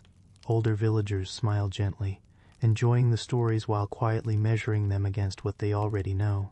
Wonder and wisdom sit comfortably beside one another. As autumn slowly approaches, preparations for harvest begin. Fields grow heavier beneath ripening grain. Everyone understands that cooperation will soon become more important than ever. During these busy weeks, reputation quietly reveals its greatest value. Families known for honesty receive willing help. Neighbors trust one another with valuable tools. Young workers are welcomed into experienced harvesting groups because older farmers already know they work carefully. Years of dependable behavior now return as practical support. Good reputation becomes stored kindness. One cool evening you accompany several villagers to visit an elderly man no longer strong enough to tend every part of his garden. Without discussion, different people complete different tasks. One gathers vegetables, another chops firewood. A young girl fills water buckets. Someone repairs a loose shutter. The old man thanks them warmly. No one remains long enough to make him uncomfortable. Help arrives naturally. then quietly departs. Walking home beneath the fading light, you ask why everyone seems so willing to assist. One woman smiles, because, she says, he did the same for others when he could. Nothing more is needed. Memory has become generosity carried across decades. Night settles gently across the village. Smoke curls upward from warm cottages. Dogs stretch comfortably beside familiar doorways. The church bell echoes softly one final time, before silence slowly returns. You stand for a moment looking across the peaceful rooftops. Nothing remarkable appears to have happened today, yet beneath the quiet surface, something essential has continued its patient work. Stories have been remembered, promises quietly honored, kindness noticed, mistakes forgiven but not forgotten, lessons passed gently from older voices to younger ears. The village has no great archive filled with parchment recording every ordinary deed. Instead, its history lives inside the people themselves. Each conversation preserves another small piece. Each memory strengthens another invisible thread. Each generation inherits not only fields, cottages, and tools, but also countless stories explaining how good neighbors should live together. And perhaps that is why these communities often endured for centuries. Stone walls weathered, roofs were rebuilt, harvests succeeded or failed, children became parents, and parents slowly became elders. Through every change, memory quietly held the village together, reminding each new generation that the strongest laws were often the ones carried not in books, but in the hearts of ordinary people. Another season quietly approaches, and with it comes a different rhythm. The fields remain important, as they always do. Yet today your path leads beyond them, toward the market town a few miles away. Not every village holds its own market every week, and not every family travels each time one is held. Still, when the opportunity arrives, it becomes another thread connecting the small community to the wider world. The journey begins shortly after sunrise. The air is cool enough that your breath briefly lingers before disappearing into the pale morning light. A narrow road winds gently between hedgerows, across small wooden bridges, and beside fields where autumn grain sways softly in the breeze. Birds rise from the stubble left after earlier harvesting, circling quietly before settling again. Several neighbors walk the same road. Some carry woven baskets. Others guide small carts pulled by patient donkeys. One elderly man balances 2 wooden buckets across his shoulders with practiced ease. The pace is slow. No one hurries. There is little reason to. Markets open according to daylight rather than precise hours, and most people have walked this road often enough to know exactly how long the journey will take. Conversation flows gently along the way. Someone remarks that apples seem especially plentiful this year. Another wonders whether salt will cost a little more than last season. A young woman hopes to exchange homespun cloth for a sturdy cooking pot before winter arrives. The road itself feels familiar, shaped by generations of footsteps rather than grand design. Wheel ruts sink into the earth. Wild flowers grow along the edges. Old oak trees cast long shadows across the path. When travelers approach from the opposite direction, everyone exchanges courteous greetings before continuing onward. Even strangers receive respectful acknowledgement. On lonely roads, kindness carries its own quiet value. By mid-morning, the market gradually comes into view. The sound reaches you before the buildings themselves, not loud, not chaotic, simply fuller than the peaceful silence of the village. Voices overlap gently. Wooden wheels creak across packed earth. Animals shuffle patiently beneath simple shelters. Merchants arrange their goods upon rough wooden tables. Nothing shines with extravagant luxury. Instead, practical necessities fill nearly every stall. Fresh vegetables, clay bowls, bundles of candles, iron nails, leather belts, woolen cloth, wooden spoons polished smooth by careful hands. The market exists because villages cannot produce everything alone. Here, small communities quietly complete one another. You notice that buying and selling rarely begins with hurried bargaining. Instead, familiar faces greet one another first. The cooper asks after a farmer's family before discussing barrels. The baker inquires whether last season's flour proved satisfactory. A shepherd thanks a merchant for fair prices offered during the previous year. Business grows naturally from relationships already established. Trust arrives before trade. A woman selling woven baskets recognizes one of your neighbors immediately. She remembers him purchasing a grain basket several harvests earlier. They spend several moments discussing how well it has endured before speaking of today's business. The memory itself strengthens confidence. If her work lasted many years, perhaps another basket will serve just as faithfully. Reputation quietly travels farther than merchandise. Nearby you observe something that surprises you. A merchant carefully measures grain using wooden containers whose size everyone recognizes. He fills the measure slowly, levels the top with a flat piece of wood, then empties it into the customer's sack. No one watches suspiciously. The procedure has become familiar through long repetition. Of course, dishonest traders certainly existed in medieval times. Yet in smaller communities, fairness often protected livelihoods better than clever deception. A merchant known for cheating customers might profit once. He would struggle greatly to profit again. The memory of unfair dealings spreads steadily across neighboring villages. Honesty becomes good business. You continue wandering between stalls, taking time to observe rather than purchase. An elderly woman examines wool with gentle fingers, testing its softness before agreeing to a price.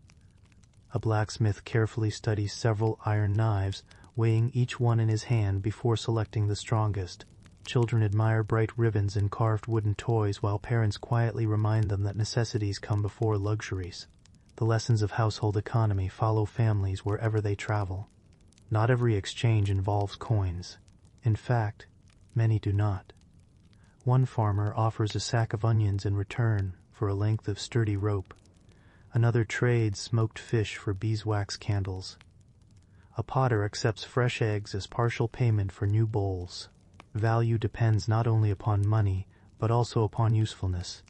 The market becomes a meeting place where different kinds of work quietly recognize one another. Around midday, several travelers arrive from a town much farther away.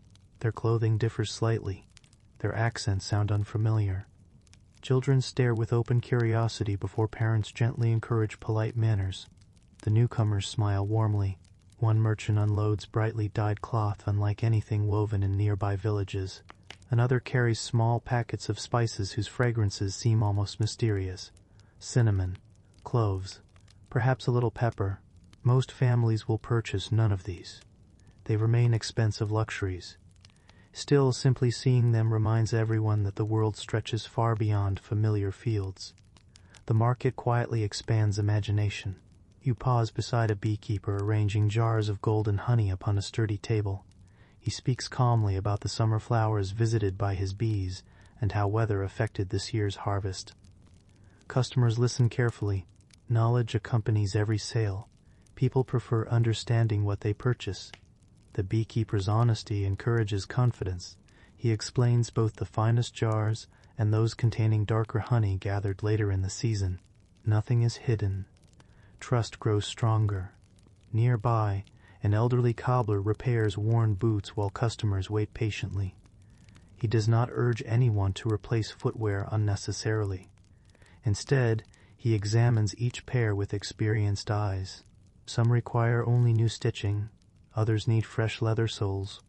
A few have served faithfully for so many years that repair would no longer help. His advice feels measured rather than hurried. Good craftsmen build lasting relationships by protecting customers as carefully as their own reputations. As afternoon sunlight softens, many villagers gather near a large oak tree to eat simple meals brought from home. Bread, cheese, cold onions, apples, perhaps a little cured meat for those fortunate enough to have it. Merchants join them without ceremony. Conversations drift between weather, harvests, road conditions, and stories from distant towns. Someone mentions a bridge recently rebuilt after flood damage. Another describes unusually abundant vineyards several counties away. No one claims complete certainty about every tale. People listen thoughtfully. Questions are welcomed. Experience teaches that careful judgment often proves wiser than immediate belief. After resting, the market slowly resumes its gentle rhythm. A young apprentice carefully wraps fragile pottery in clean straw before loading it into a cart. Two farmers compare the quality of different seed grain for next spring. A widow quietly purchases enough salt to preserve vegetables through the coming winter. Each exchange reflects careful planning rather than impulse. Nothing is bought carelessly. Every possession must justify the effort required to obtain it. Eventually, the shadows grow longer. One by one, merchants begin packing their remaining goods.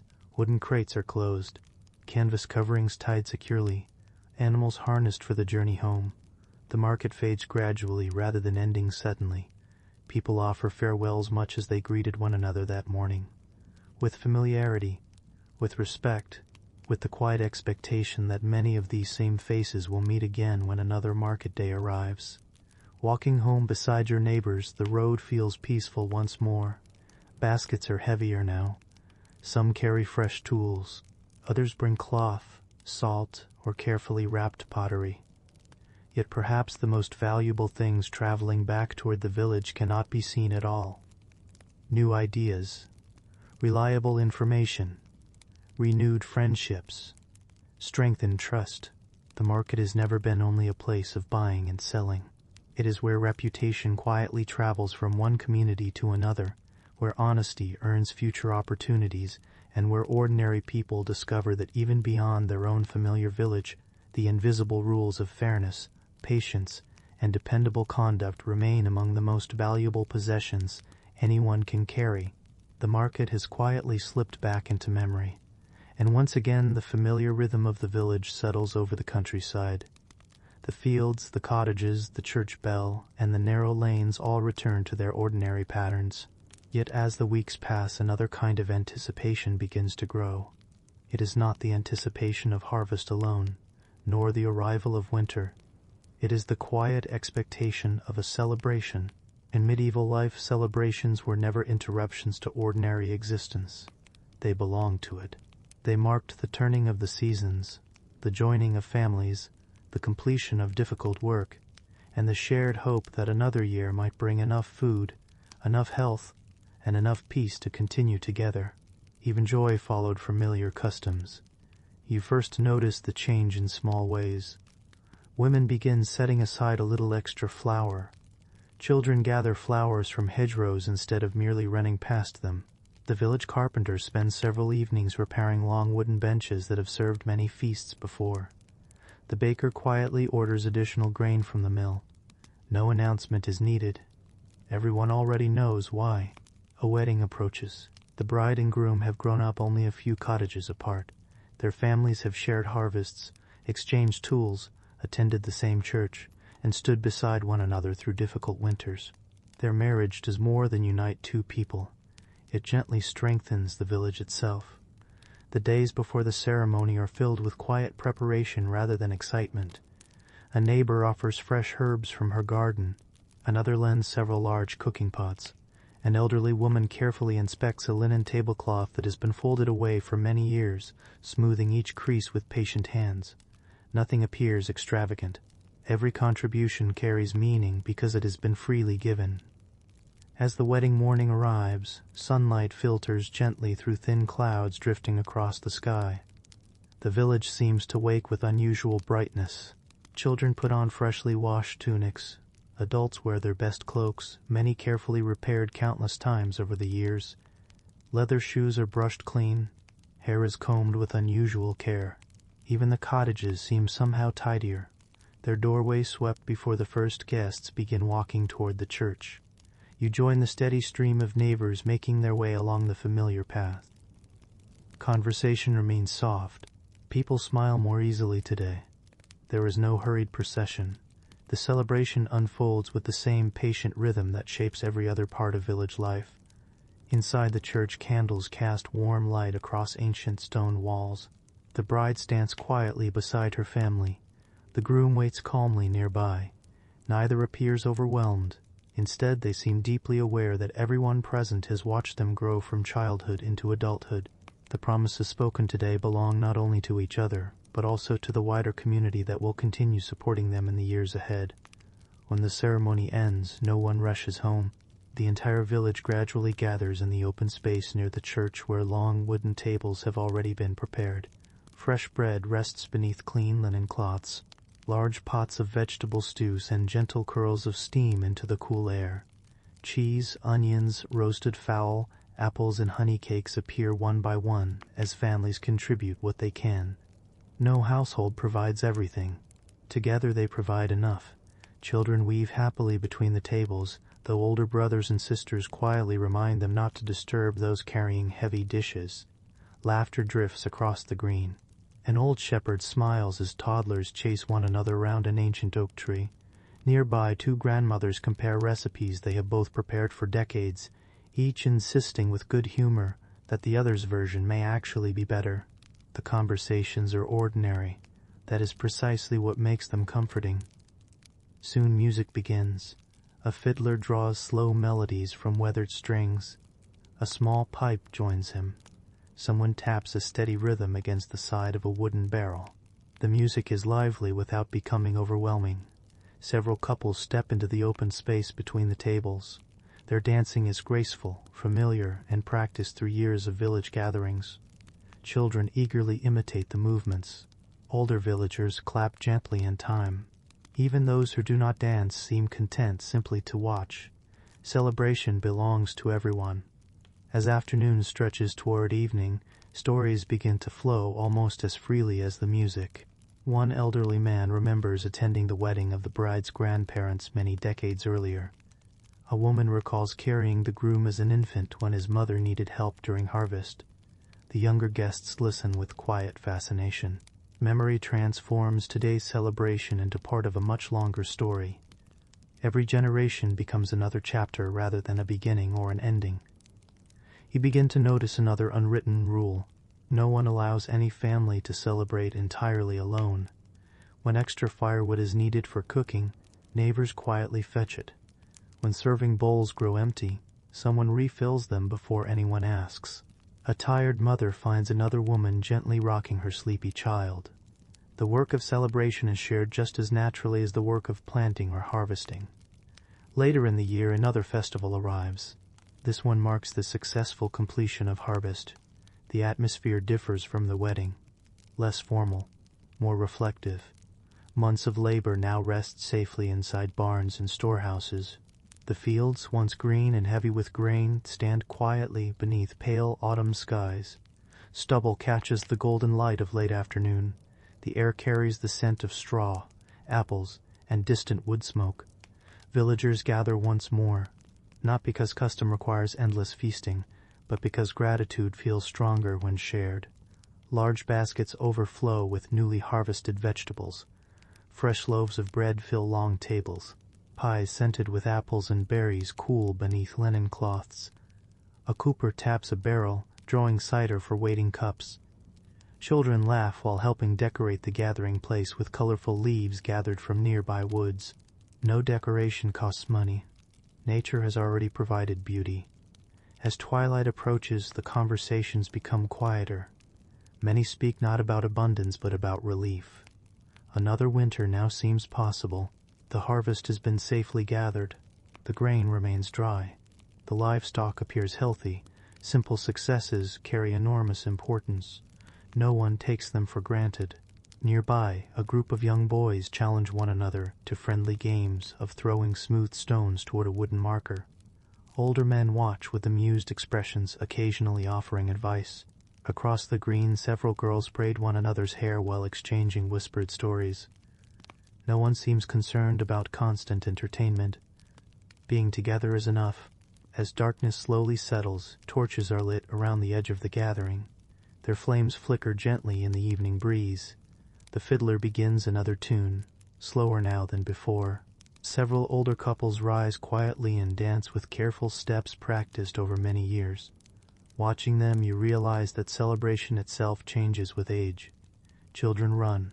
Young adults dance. Parents serve meals. Grandparents remember. Everyone contributes differently. Everyone belongs. Eventually, someone begins singing an old harvest song. Others gradually join. The melody is simple enough that nearly every voice can follow. It carries no dramatic performance, only quiet familiarity. The song has been sung by parents, grandparents, and great-grandparents before them. It survives because each generation gently hands it to the next. The fire crackles softly nearby. Above, countless stars slowly appear across the darkening sky. You look around the gathering and notice something remarkable. No one seems eager for the evening to end. Neither does anyone try to hold on to it forever.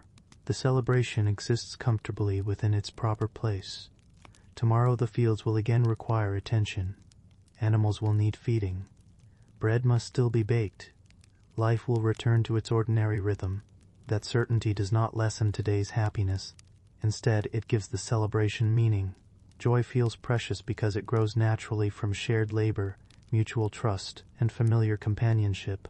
As families finally begin carrying sleeping children home beneath quiet moonlight, the village slowly grows peaceful once more. The music fades.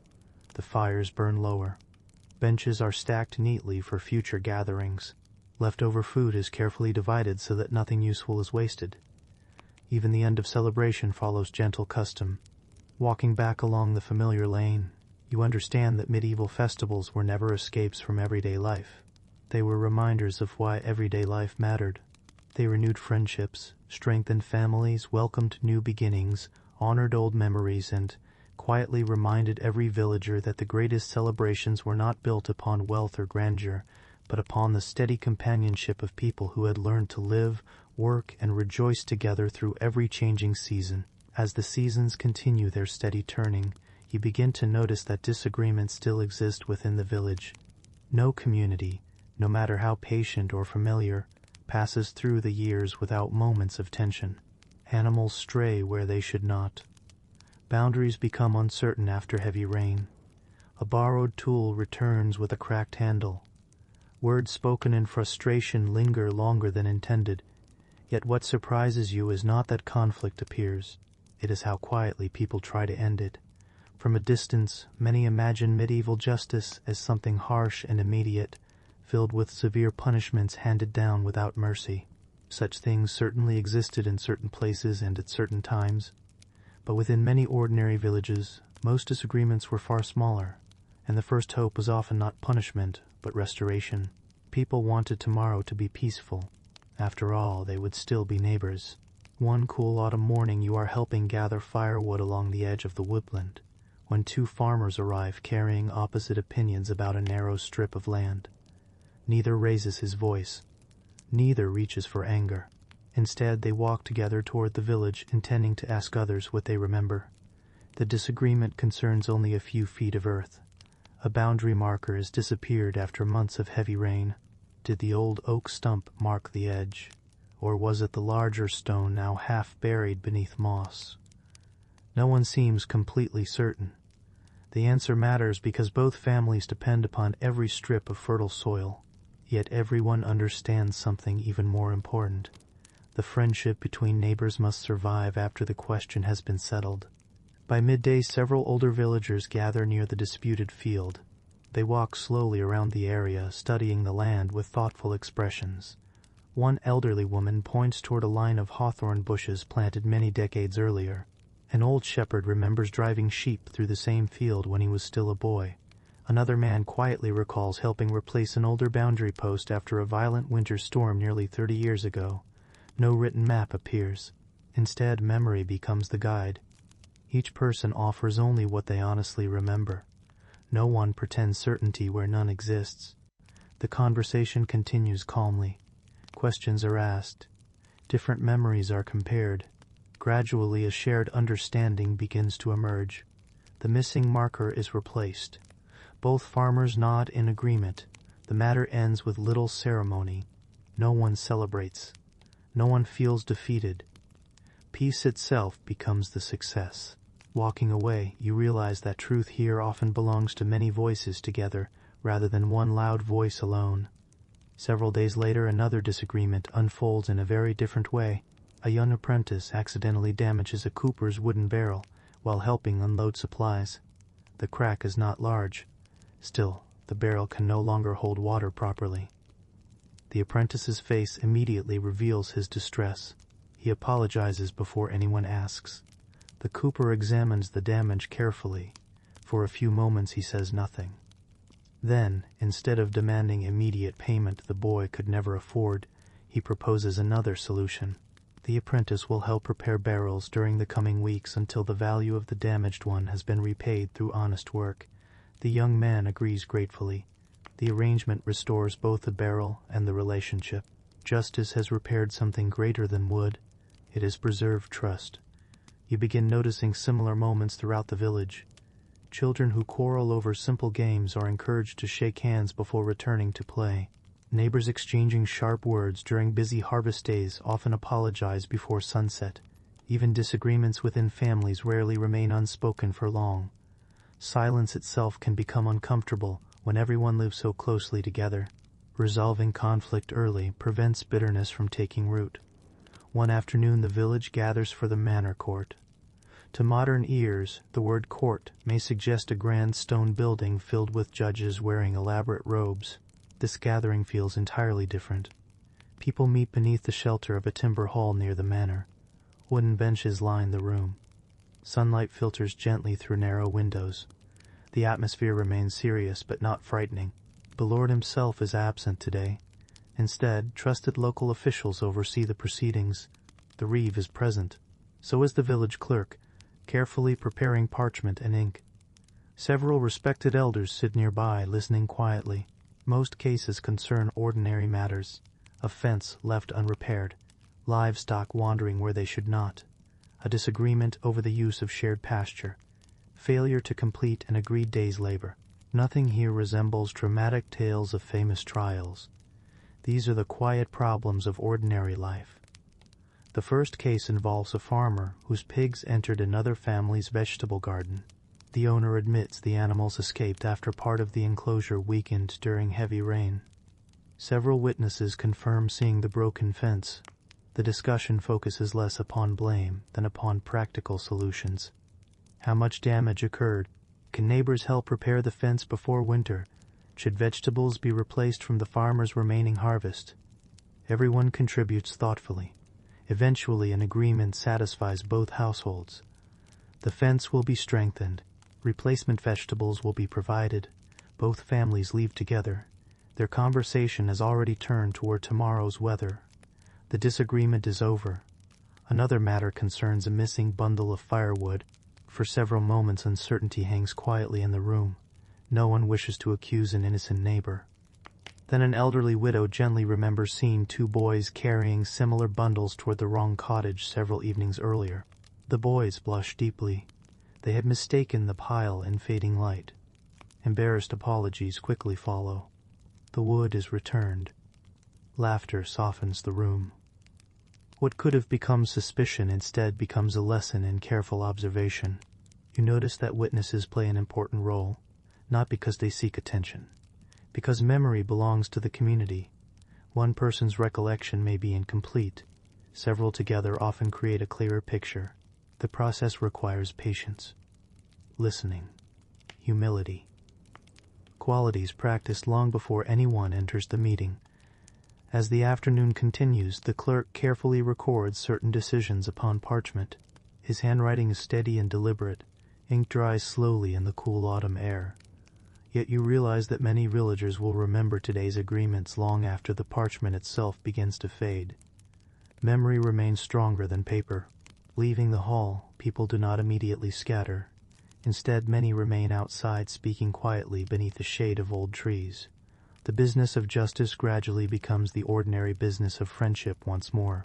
Someone shares apples gathered that morning. Children resume playing nearby. Two men whose disagreement has just been settled walk home along the same road discussing preparations for winter. Resolution has returned them to everyday life. A few evenings later you sit beside the fire with several older villagers. The conversation turns toward years gone by. One woman recalls a particularly stubborn dispute over grazing rights that lasted nearly an entire summer before finally ending with a shared agreement. She smiles gently while remembering it, not because conflict was pleasant, because patience eventually restored harmony. Most troubles, she says quietly, grow larger only when left alone. The fire crackles softly. Outside, wind brushes through nearly leafless branches. You think about everything you have witnessed. Boundaries settled through shared memory. Mistakes corrected with honest labor. Lost firewood returned through careful recollection. Escaped livestock leading not to hatred, but to repaired fences and renewed cooperation. Justice here rarely seeks perfection. It seeks continuation. Tomorrow must still be lived together. Winter must still be faced together. Children must still learn from the examples set before them. That understanding shapes nearly every decision. As darkness gently settles across the village, doors close one by one. Smoke rises quietly into the cold evening sky. Somewhere a dog barks once before, curling beside a familiar hearth. The church bell echoes softly across sleeping fields. Another ordinary day has ended. No dramatic verdict has changed history. No famous law has been written. Yet countless small acts of fairness, patience, forgiveness, and shared responsibility have once again strengthened the invisible bonds holding the community together. You begin to understand that for many medieval villagers, justice was not measured only by punishment. It was measured by whether neighbors could greet one another peacefully when the next morning sun rose over the same familiar fields. As autumn slowly gives way to winter, the village begins to change in quiet, almost imperceptible ways. The fields that only weeks ago shimmered with grain now rest beneath pale frost. Gardens stand mostly empty. Bare branches stretch across gray skies, and mornings arrive wrapped in a silence softened by cold air. Life does not stop. It simply moves indoors. The work changes. The rhythm slows. The community draws a little closer together. You wake before sunrise to a cottage filled with the familiar scent of burning oak. The fire has been carefully tended through the night, its glowing embers patiently waiting beneath a blanket of ash. Someone kneels beside the hearth, adding fresh wood while trying not to wake those still sleeping. Outside, the world appears almost motionless. Thin smoke rises straight upward from nearby chimneys. Footprints remain sharply pressed into frozen ground. The village waits for daylight. Winter demands different kinds of strength. During the warmer months, survival depends upon fields, weather, and careful harvests. Now it depends just as much upon one another. You begin to notice this almost immediately. The first snowfall arrives quietly during the night. By morning, every rooftop carries a gentle covering of white. The narrow lanes between cottages have nearly disappeared beneath fresh snow, leaving only faint paths where early risers have already walked. Children look outside with quiet excitement.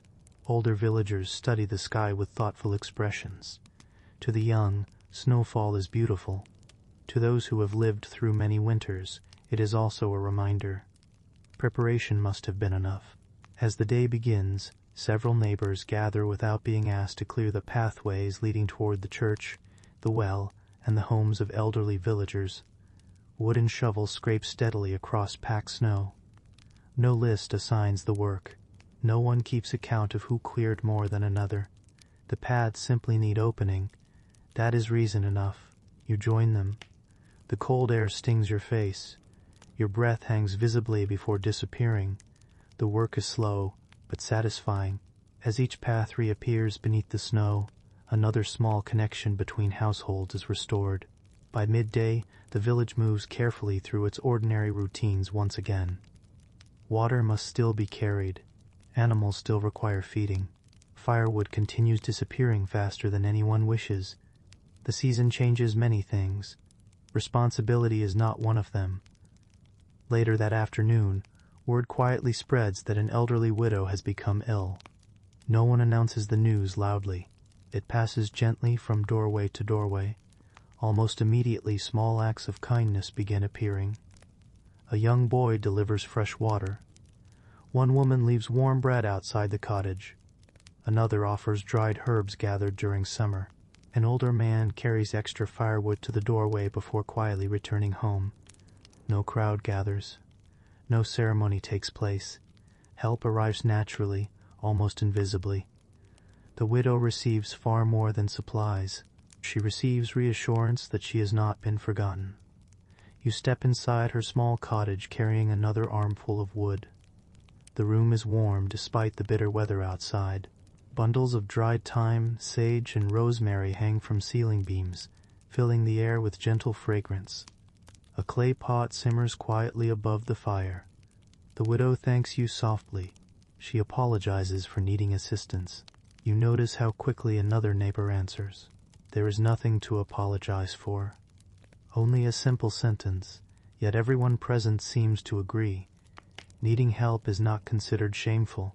Refusing to offer it would be. Over the following days, different neighbors visit in quiet succession. No one remains too long. Illness often leaves people tired. Instead, each visitor completes one small task before leaving. Sweeping the floor, fetching water, mending a loose shutter, preparing enough food for another day. Many hands make difficult seasons lighter. As you leave one afternoon, you meet an elderly herbalist walking carefully along the snowy lane. She carries a woven basket filled with dried leaves, roots, and carefully wrapped bundles tied with linen thread. Generations of experience accompany every step she takes. She cannot cure every illness. No one expects her to. Still, her knowledge offers comfort and sometimes genuine relief. Inside another cottage, she gently crushes dried herbs with a wooden mortar. The warm scent slowly fills the room. She explains which plants soothe coughs, which calm restless sleep, which should never be gathered carelessly. Children watch with quiet fascination. Knowledge continues passing gently from older hands into younger minds. Even during sickness, learning never truly stops. One evening, heavy snow begins falling once again. The wind grows stronger. Its voice slips beneath doors and around roof beams, reminding everyone that winter still holds many weeks ahead. Families gather closer to their fires. Candles burn sparingly, while blankets are pulled tighter around tired shoulders. Outside, the village disappears beneath darkness. Inside, stories quietly return. An old grandfather begins speaking about winters long before the youngest listeners were born. He remembers snow deeper than a man's waist, frozen rivers crossed on foot, years when food became dangerously scarce before spring finally arrived. The children listen closely, not because the stories are frightening, because they remind everyone that hardship has been survived before. Memory itself becomes a source of strength. The following morning, several villagers discover that part of one family's roof has collapsed beneath the weight of fresh snow. No one waits for official instruction. Within an hour, neighbors begin arriving carrying ladders, timber, ropes, and wooden tools. Some remove broken thatch, others cut fresh beams. Women prepare warm food for those working outside. Older children carry lighter bundles while younger ones gather scattered straw before it disappears beneath drifting snow. The damaged roof belongs to one family. Repairing it belongs to everyone. By late afternoon, smoke once again rises through the repaired opening. The family thanks each neighbor individually.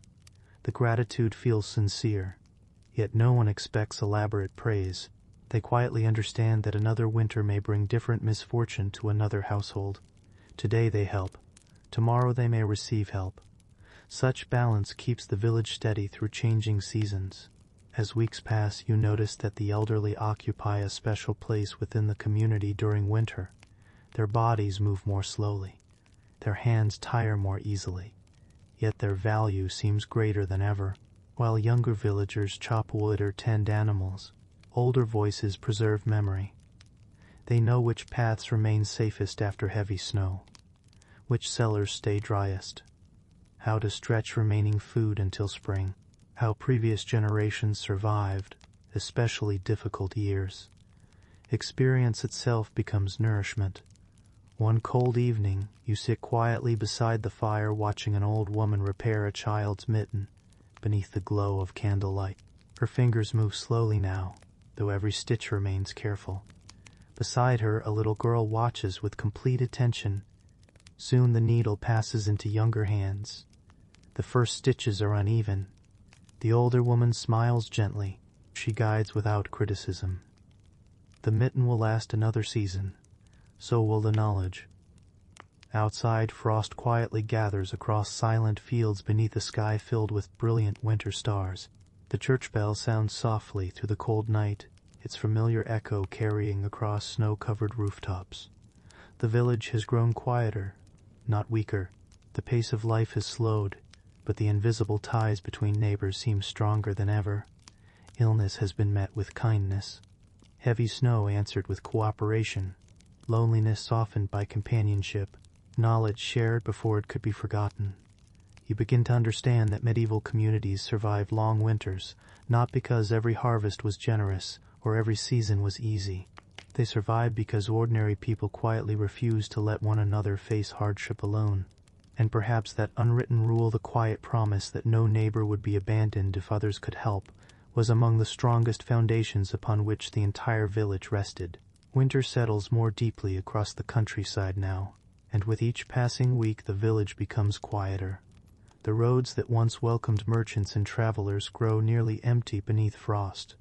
The fields sleep beneath pale skies. Streams that flowed gently through summer mornings now carry thin sheets of ice along their edges.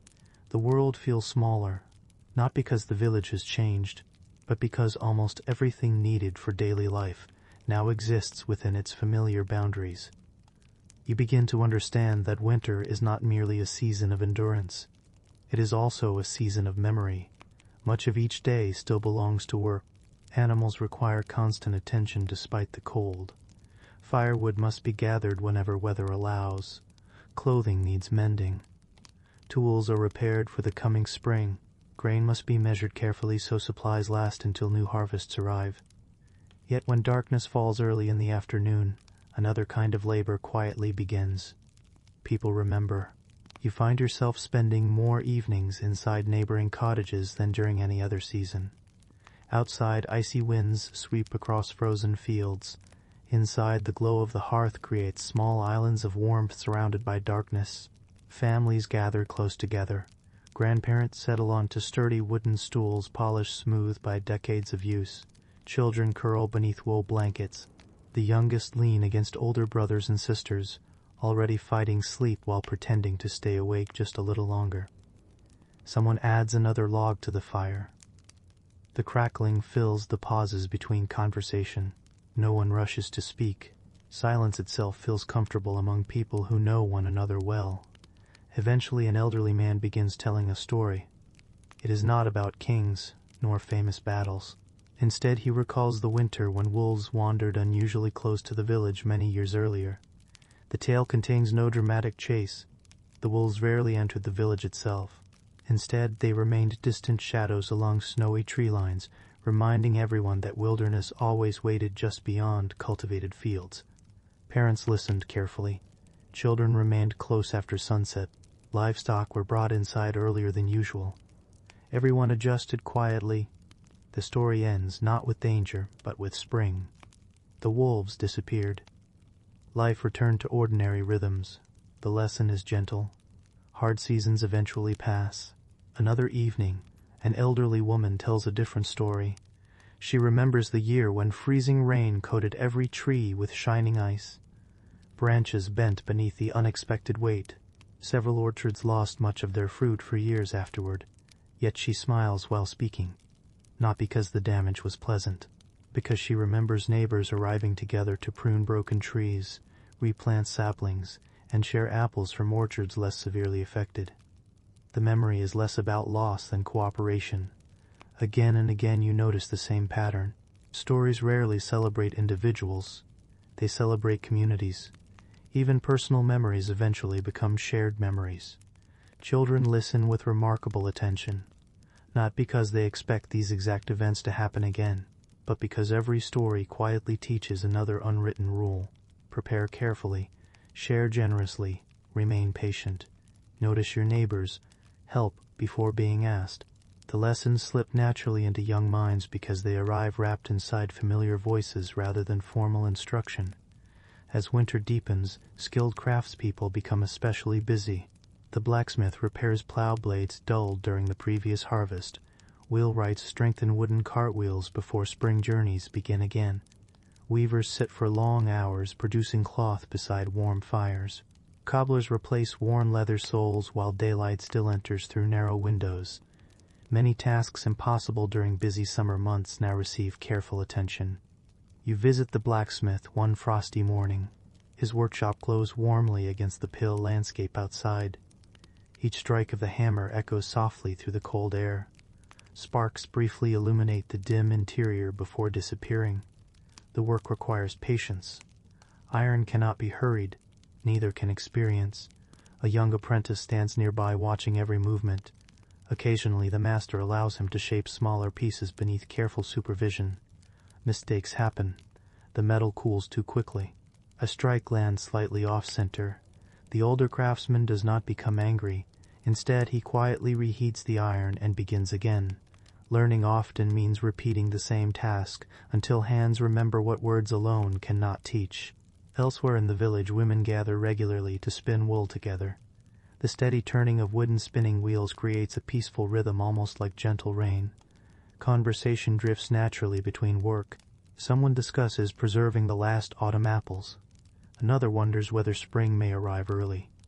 A grandmother laughs softly while recalling a mischievous goat that escaped into the churchyard decades ago. The younger women smile. Some have heard the story before. They happily hear it again. Repetition is comforting. Certain stories belong to winter just as surely as snow belongs to the fields. You realize something interesting. Very little entertainment depends upon novelty. People enjoy familiar songs, familiar stories, familiar jokes. Each repetition strengthens belonging rather than causing boredom. Everyone already knows how the story ends. That is precisely why it feels comforting. One afternoon, while carrying firewood across the village, you notice two young brothers carefully practicing knots with old pieces of rope. An elderly fisherman from a nearby river patiently guides them. He shows how each knot serves a different purpose. One secures a cart. Another fastens bundles of wood. A third proves useful for hauling heavy buckets from deep wells. The boys practice again and again. Their first attempts slip apart almost immediately. The old man smiles. There is no hurry, he says. Strong knots are tied slowly. The lesson reaches beyond rope itself. Many worthwhile things require patience. During another evening gathering, music quietly fills the cottage. A simple wooden flute joins the familiar sound of a fiddle. No formal performance begins. One tune naturally follows another. Several children hum along before sleep gradually overtakes them. One by one they lean against parents, siblings, or grandparents. Eventually someone carries the youngest gently to bed without interrupting the music. Life flows onward without sharp divisions. As February slowly approaches, everyone begins speaking more frequently about spring, not because it has arrived, because hope itself becomes another necessary provision during long winters. A farmer quietly examines stored seed grain. A carpenter counts seasoned boards prepared for repairing fences. The miller inspects grinding stones worn smooth by countless sacks of grain. Preparation begins long before warm weather returns. Communities survive because they think ahead. One bright morning the clouds finally part after many gray weeks. Sunlight sparkles across fresh snow with almost blinding brightness. Children hurry outdoors laughing softly as they discover tiny icicles hanging from cottage roofs. Several older villagers stand together enjoying the unexpected warmth upon their faces. No one mistakes this for spring. Winter remains firmly in control. Still, everyone welcomes even the smallest reminder that seasons continue moving. Nothing remains frozen forever. That evening the church bell rings gently across the quiet valley. Its familiar sound seems somehow brighter after the clear day. You stand outside for a moment watching smoke drift lazily upward beneath a sky crowded with stars. The village appears peaceful. Almost every window glows softly. Behind each one, ordinary life continues. Someone is repairing clothing. Someone else is reading a treasured manuscript aloud.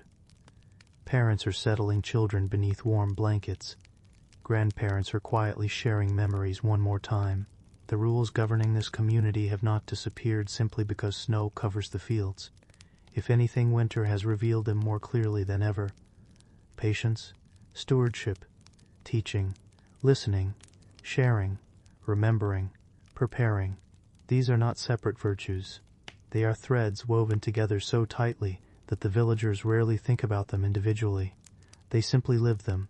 And through that steady, ordinary way of living, the community carries itself one peaceful winter evening closer to the long-awaited return of spring. The first signs of spring are so quiet that, at first, you almost miss them. The mornings remain cold. Frost still clings to the grass before sunrise. The wind continues to carry the sharp bite of winter across the fields. Yet something has changed. The days linger just a little longer. The church bell rings beneath brighter skies.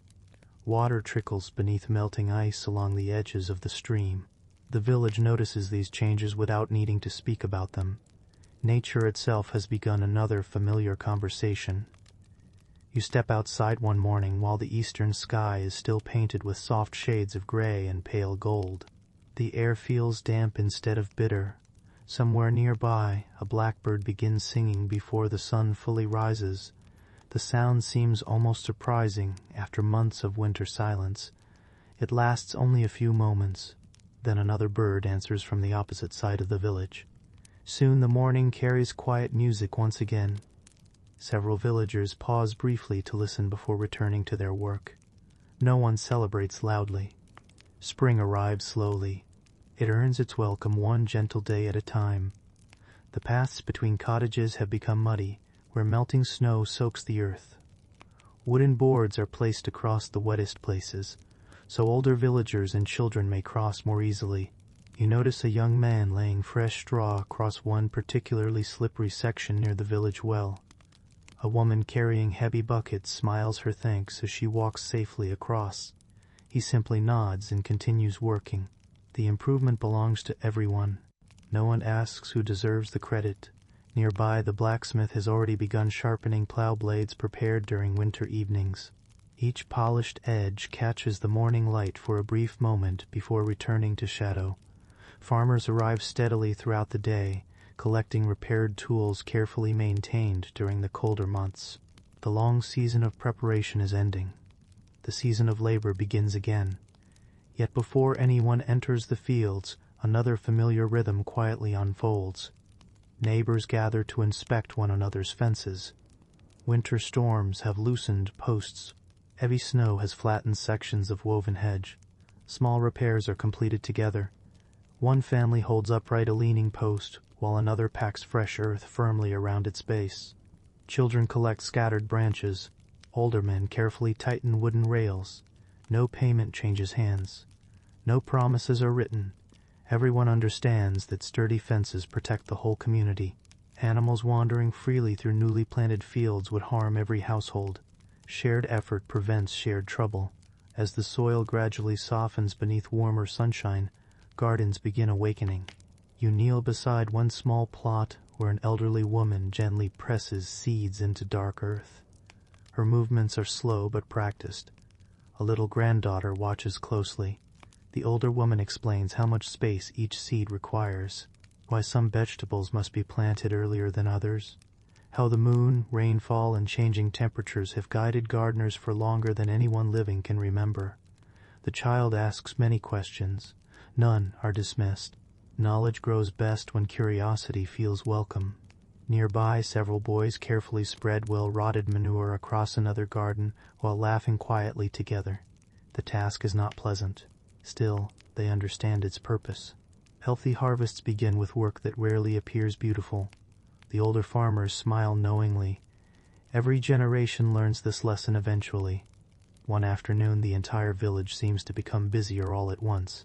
Plows emerge from storage. Oxen are brushed until their coats shine beneath the afternoon sun. Leather harnesses softened with oil during winter are carefully buckled into place. The first furrows are drawn slowly across fields resting since autumn. The rich smell of freshly turned earth rises into the cool spring air. You stop for a moment simply to breathe it in. Around you, others do exactly the same. The scent carries hope, not certainty. Harvest still lies many months away. Storms may yet arrive. Drought remains possible. Illness can never be completely predicted. Still, planting represents faith expressed through ordinary labor. Seeds disappear beneath the soil because people trust tomorrow enough to prepare for it. During a midday rest, several families gather beneath a budding oak tree. The branches still appear mostly bare, yet tiny green leaves have already begun unfolding. Lunch remains simple: bread, cheese, onions, a little dried meat, fresh water carried from the village well. The conversation turns toward memories of previous springs. Someone remembers unusually early blossoms from childhood. Another recalls a year when late frost destroyed many orchards. No one speaks with complete confidence about what this season will bring. Experience has taught humility. Nature cannot be commanded, only respected. After the meal, work resumes without complaint. Rows lengthen steadily across open fields. Children carry water. Women sow vegetables close to the cottages. Older villagers sort seed with careful hands. Even those no longer strong enough for heavy labor continue contributing through lighter tasks. No one is considered useless. Every pair of hands still finds meaningful work. As evening approaches, you help repair a narrow footbridge damaged by melting snow. Several neighbors arrive carrying fresh timber. Others bring wooden pegs shaped during winter evenings. The bridge is small, yet many people cross it every day while traveling toward pasture or woodland. Repairing it now prevents future accidents. Again, you notice the same quiet pattern. No discussion about whose responsibility it truly is. The bridge serves everyone. Therefore, everyone serves the bridge. The work finishes before sunset. The first travelers crossing the repaired planks barely notice anything unusual. Perhaps that is the greatest compliment. Good work often becomes invisible once completed. Several days later, children race excitedly toward the edge of the woodland after spotting the season's first wildflowers. Small white blossoms push bravely through damp earth. Soon yellow primroses appear beneath old hedgerows. The village seems subtly brighter. Windows stand open a little longer. Laundry dries beneath gentle breezes. The smell of fresh soil slowly replaces the lingering scent of winter smoke. Life stretches outward again. One evening, as the sun sinks behind distant hills, golden light washes gently across fields where neat rows of newly planted crops wait beneath quiet skies. The village appears much as it did when you first arrived many months ago. The same cottages, the same winding paths, the same church standing patiently at its center. Yet you no longer see merely buildings. You see relationships, invisible agreements, shared responsibilities, quiet acts of kindness repeated so often that they have become almost effortless. You understand now that the social rules governing medieval communities were rarely written upon walls or carried inside official books. Instead, they lived within ordinary habits. Greeting neighbors before sunrise, returning borrowed tools, sharing food during hardship, listening before judging, teaching children patiently, remembering the elderly, repairing what belonged to everyone, accepting help without shame, offering help without shame, offering help without pride.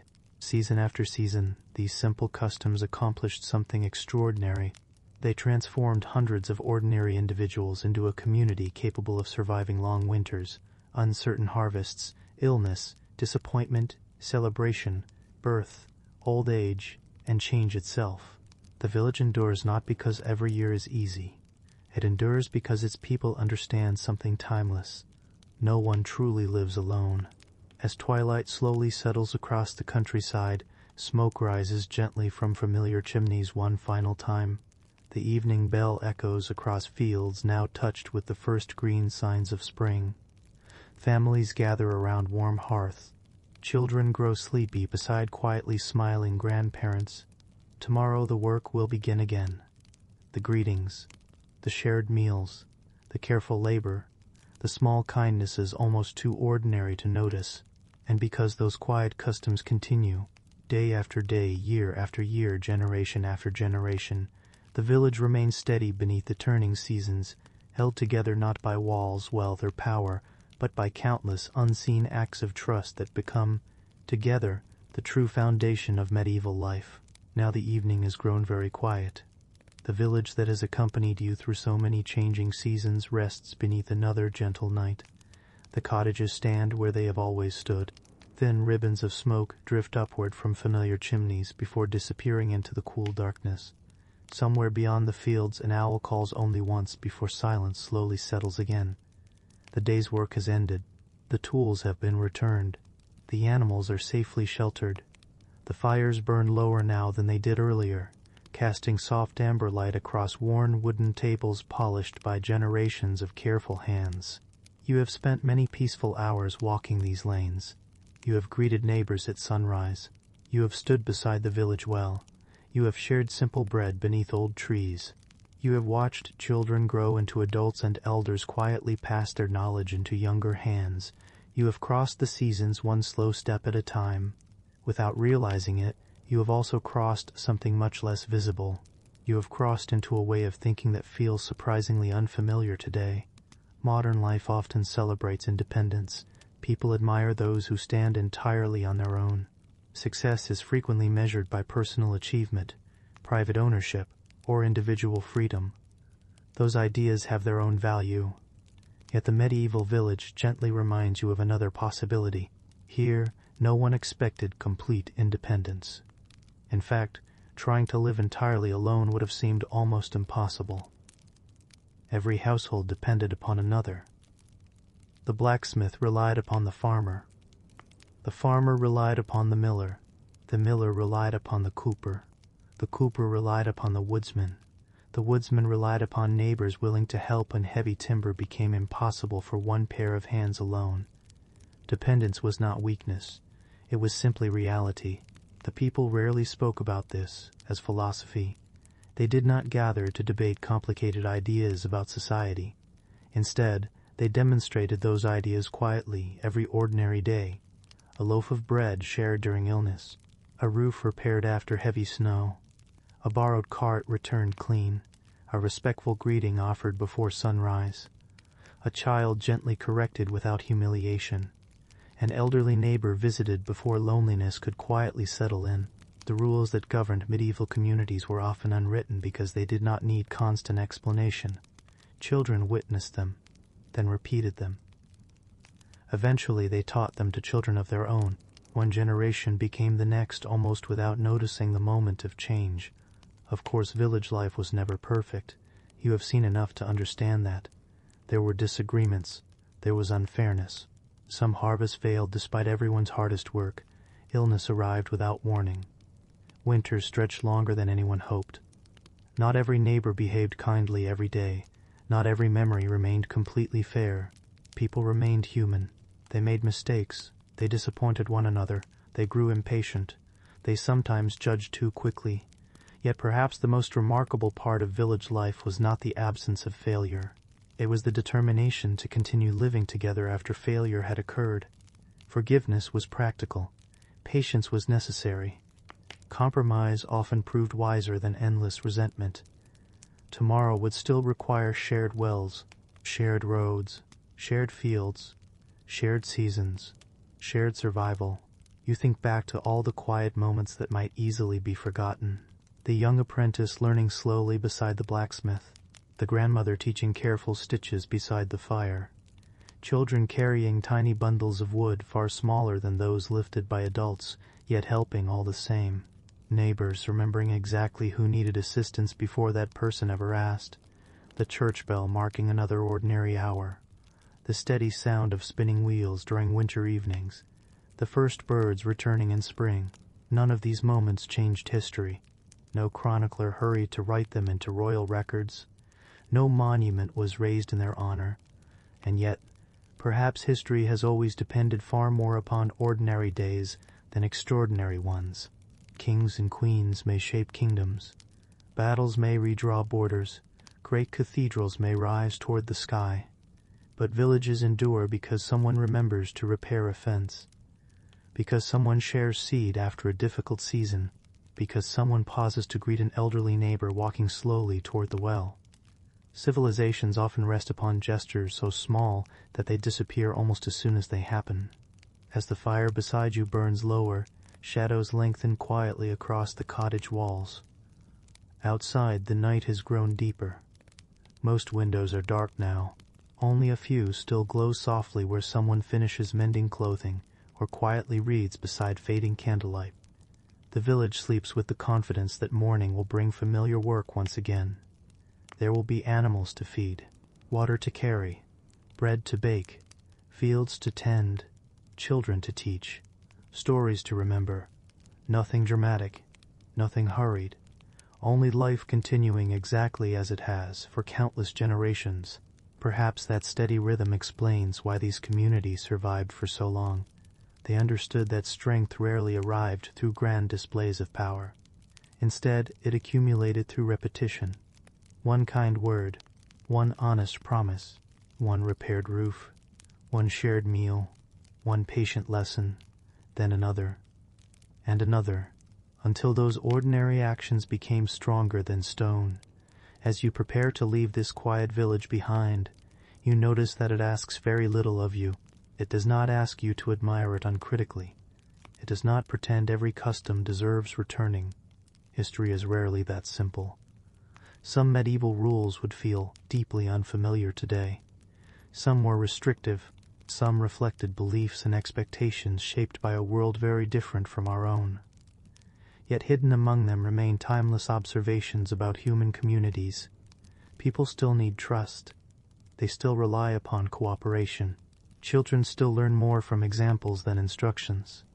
Loneliness still softens when someone simply appears at the door. Kindness still spreads quietly from one person to another. Reputation still grows one ordinary day at a time. The tools have changed. The houses have changed. The roads have changed. The world has changed beyond anything these villagers could possibly imagine. But certain parts of being human remain surprisingly familiar. Perhaps that realization is the quietest surprise of all. The distance between your life and theirs may be measured in centuries. The distance between your hopes and theirs may be much smaller. You both hope loved ones remain healthy. You both hope tomorrow brings enough. You both hope to belong somewhere. You both hope that kindness offered today may return when difficult seasons eventually arrive. Outside, the stars continue their silent journey across the sky exactly as they did above every medieval village. The moon casts pale silver light across sleeping fields. The church bell remains still until morning.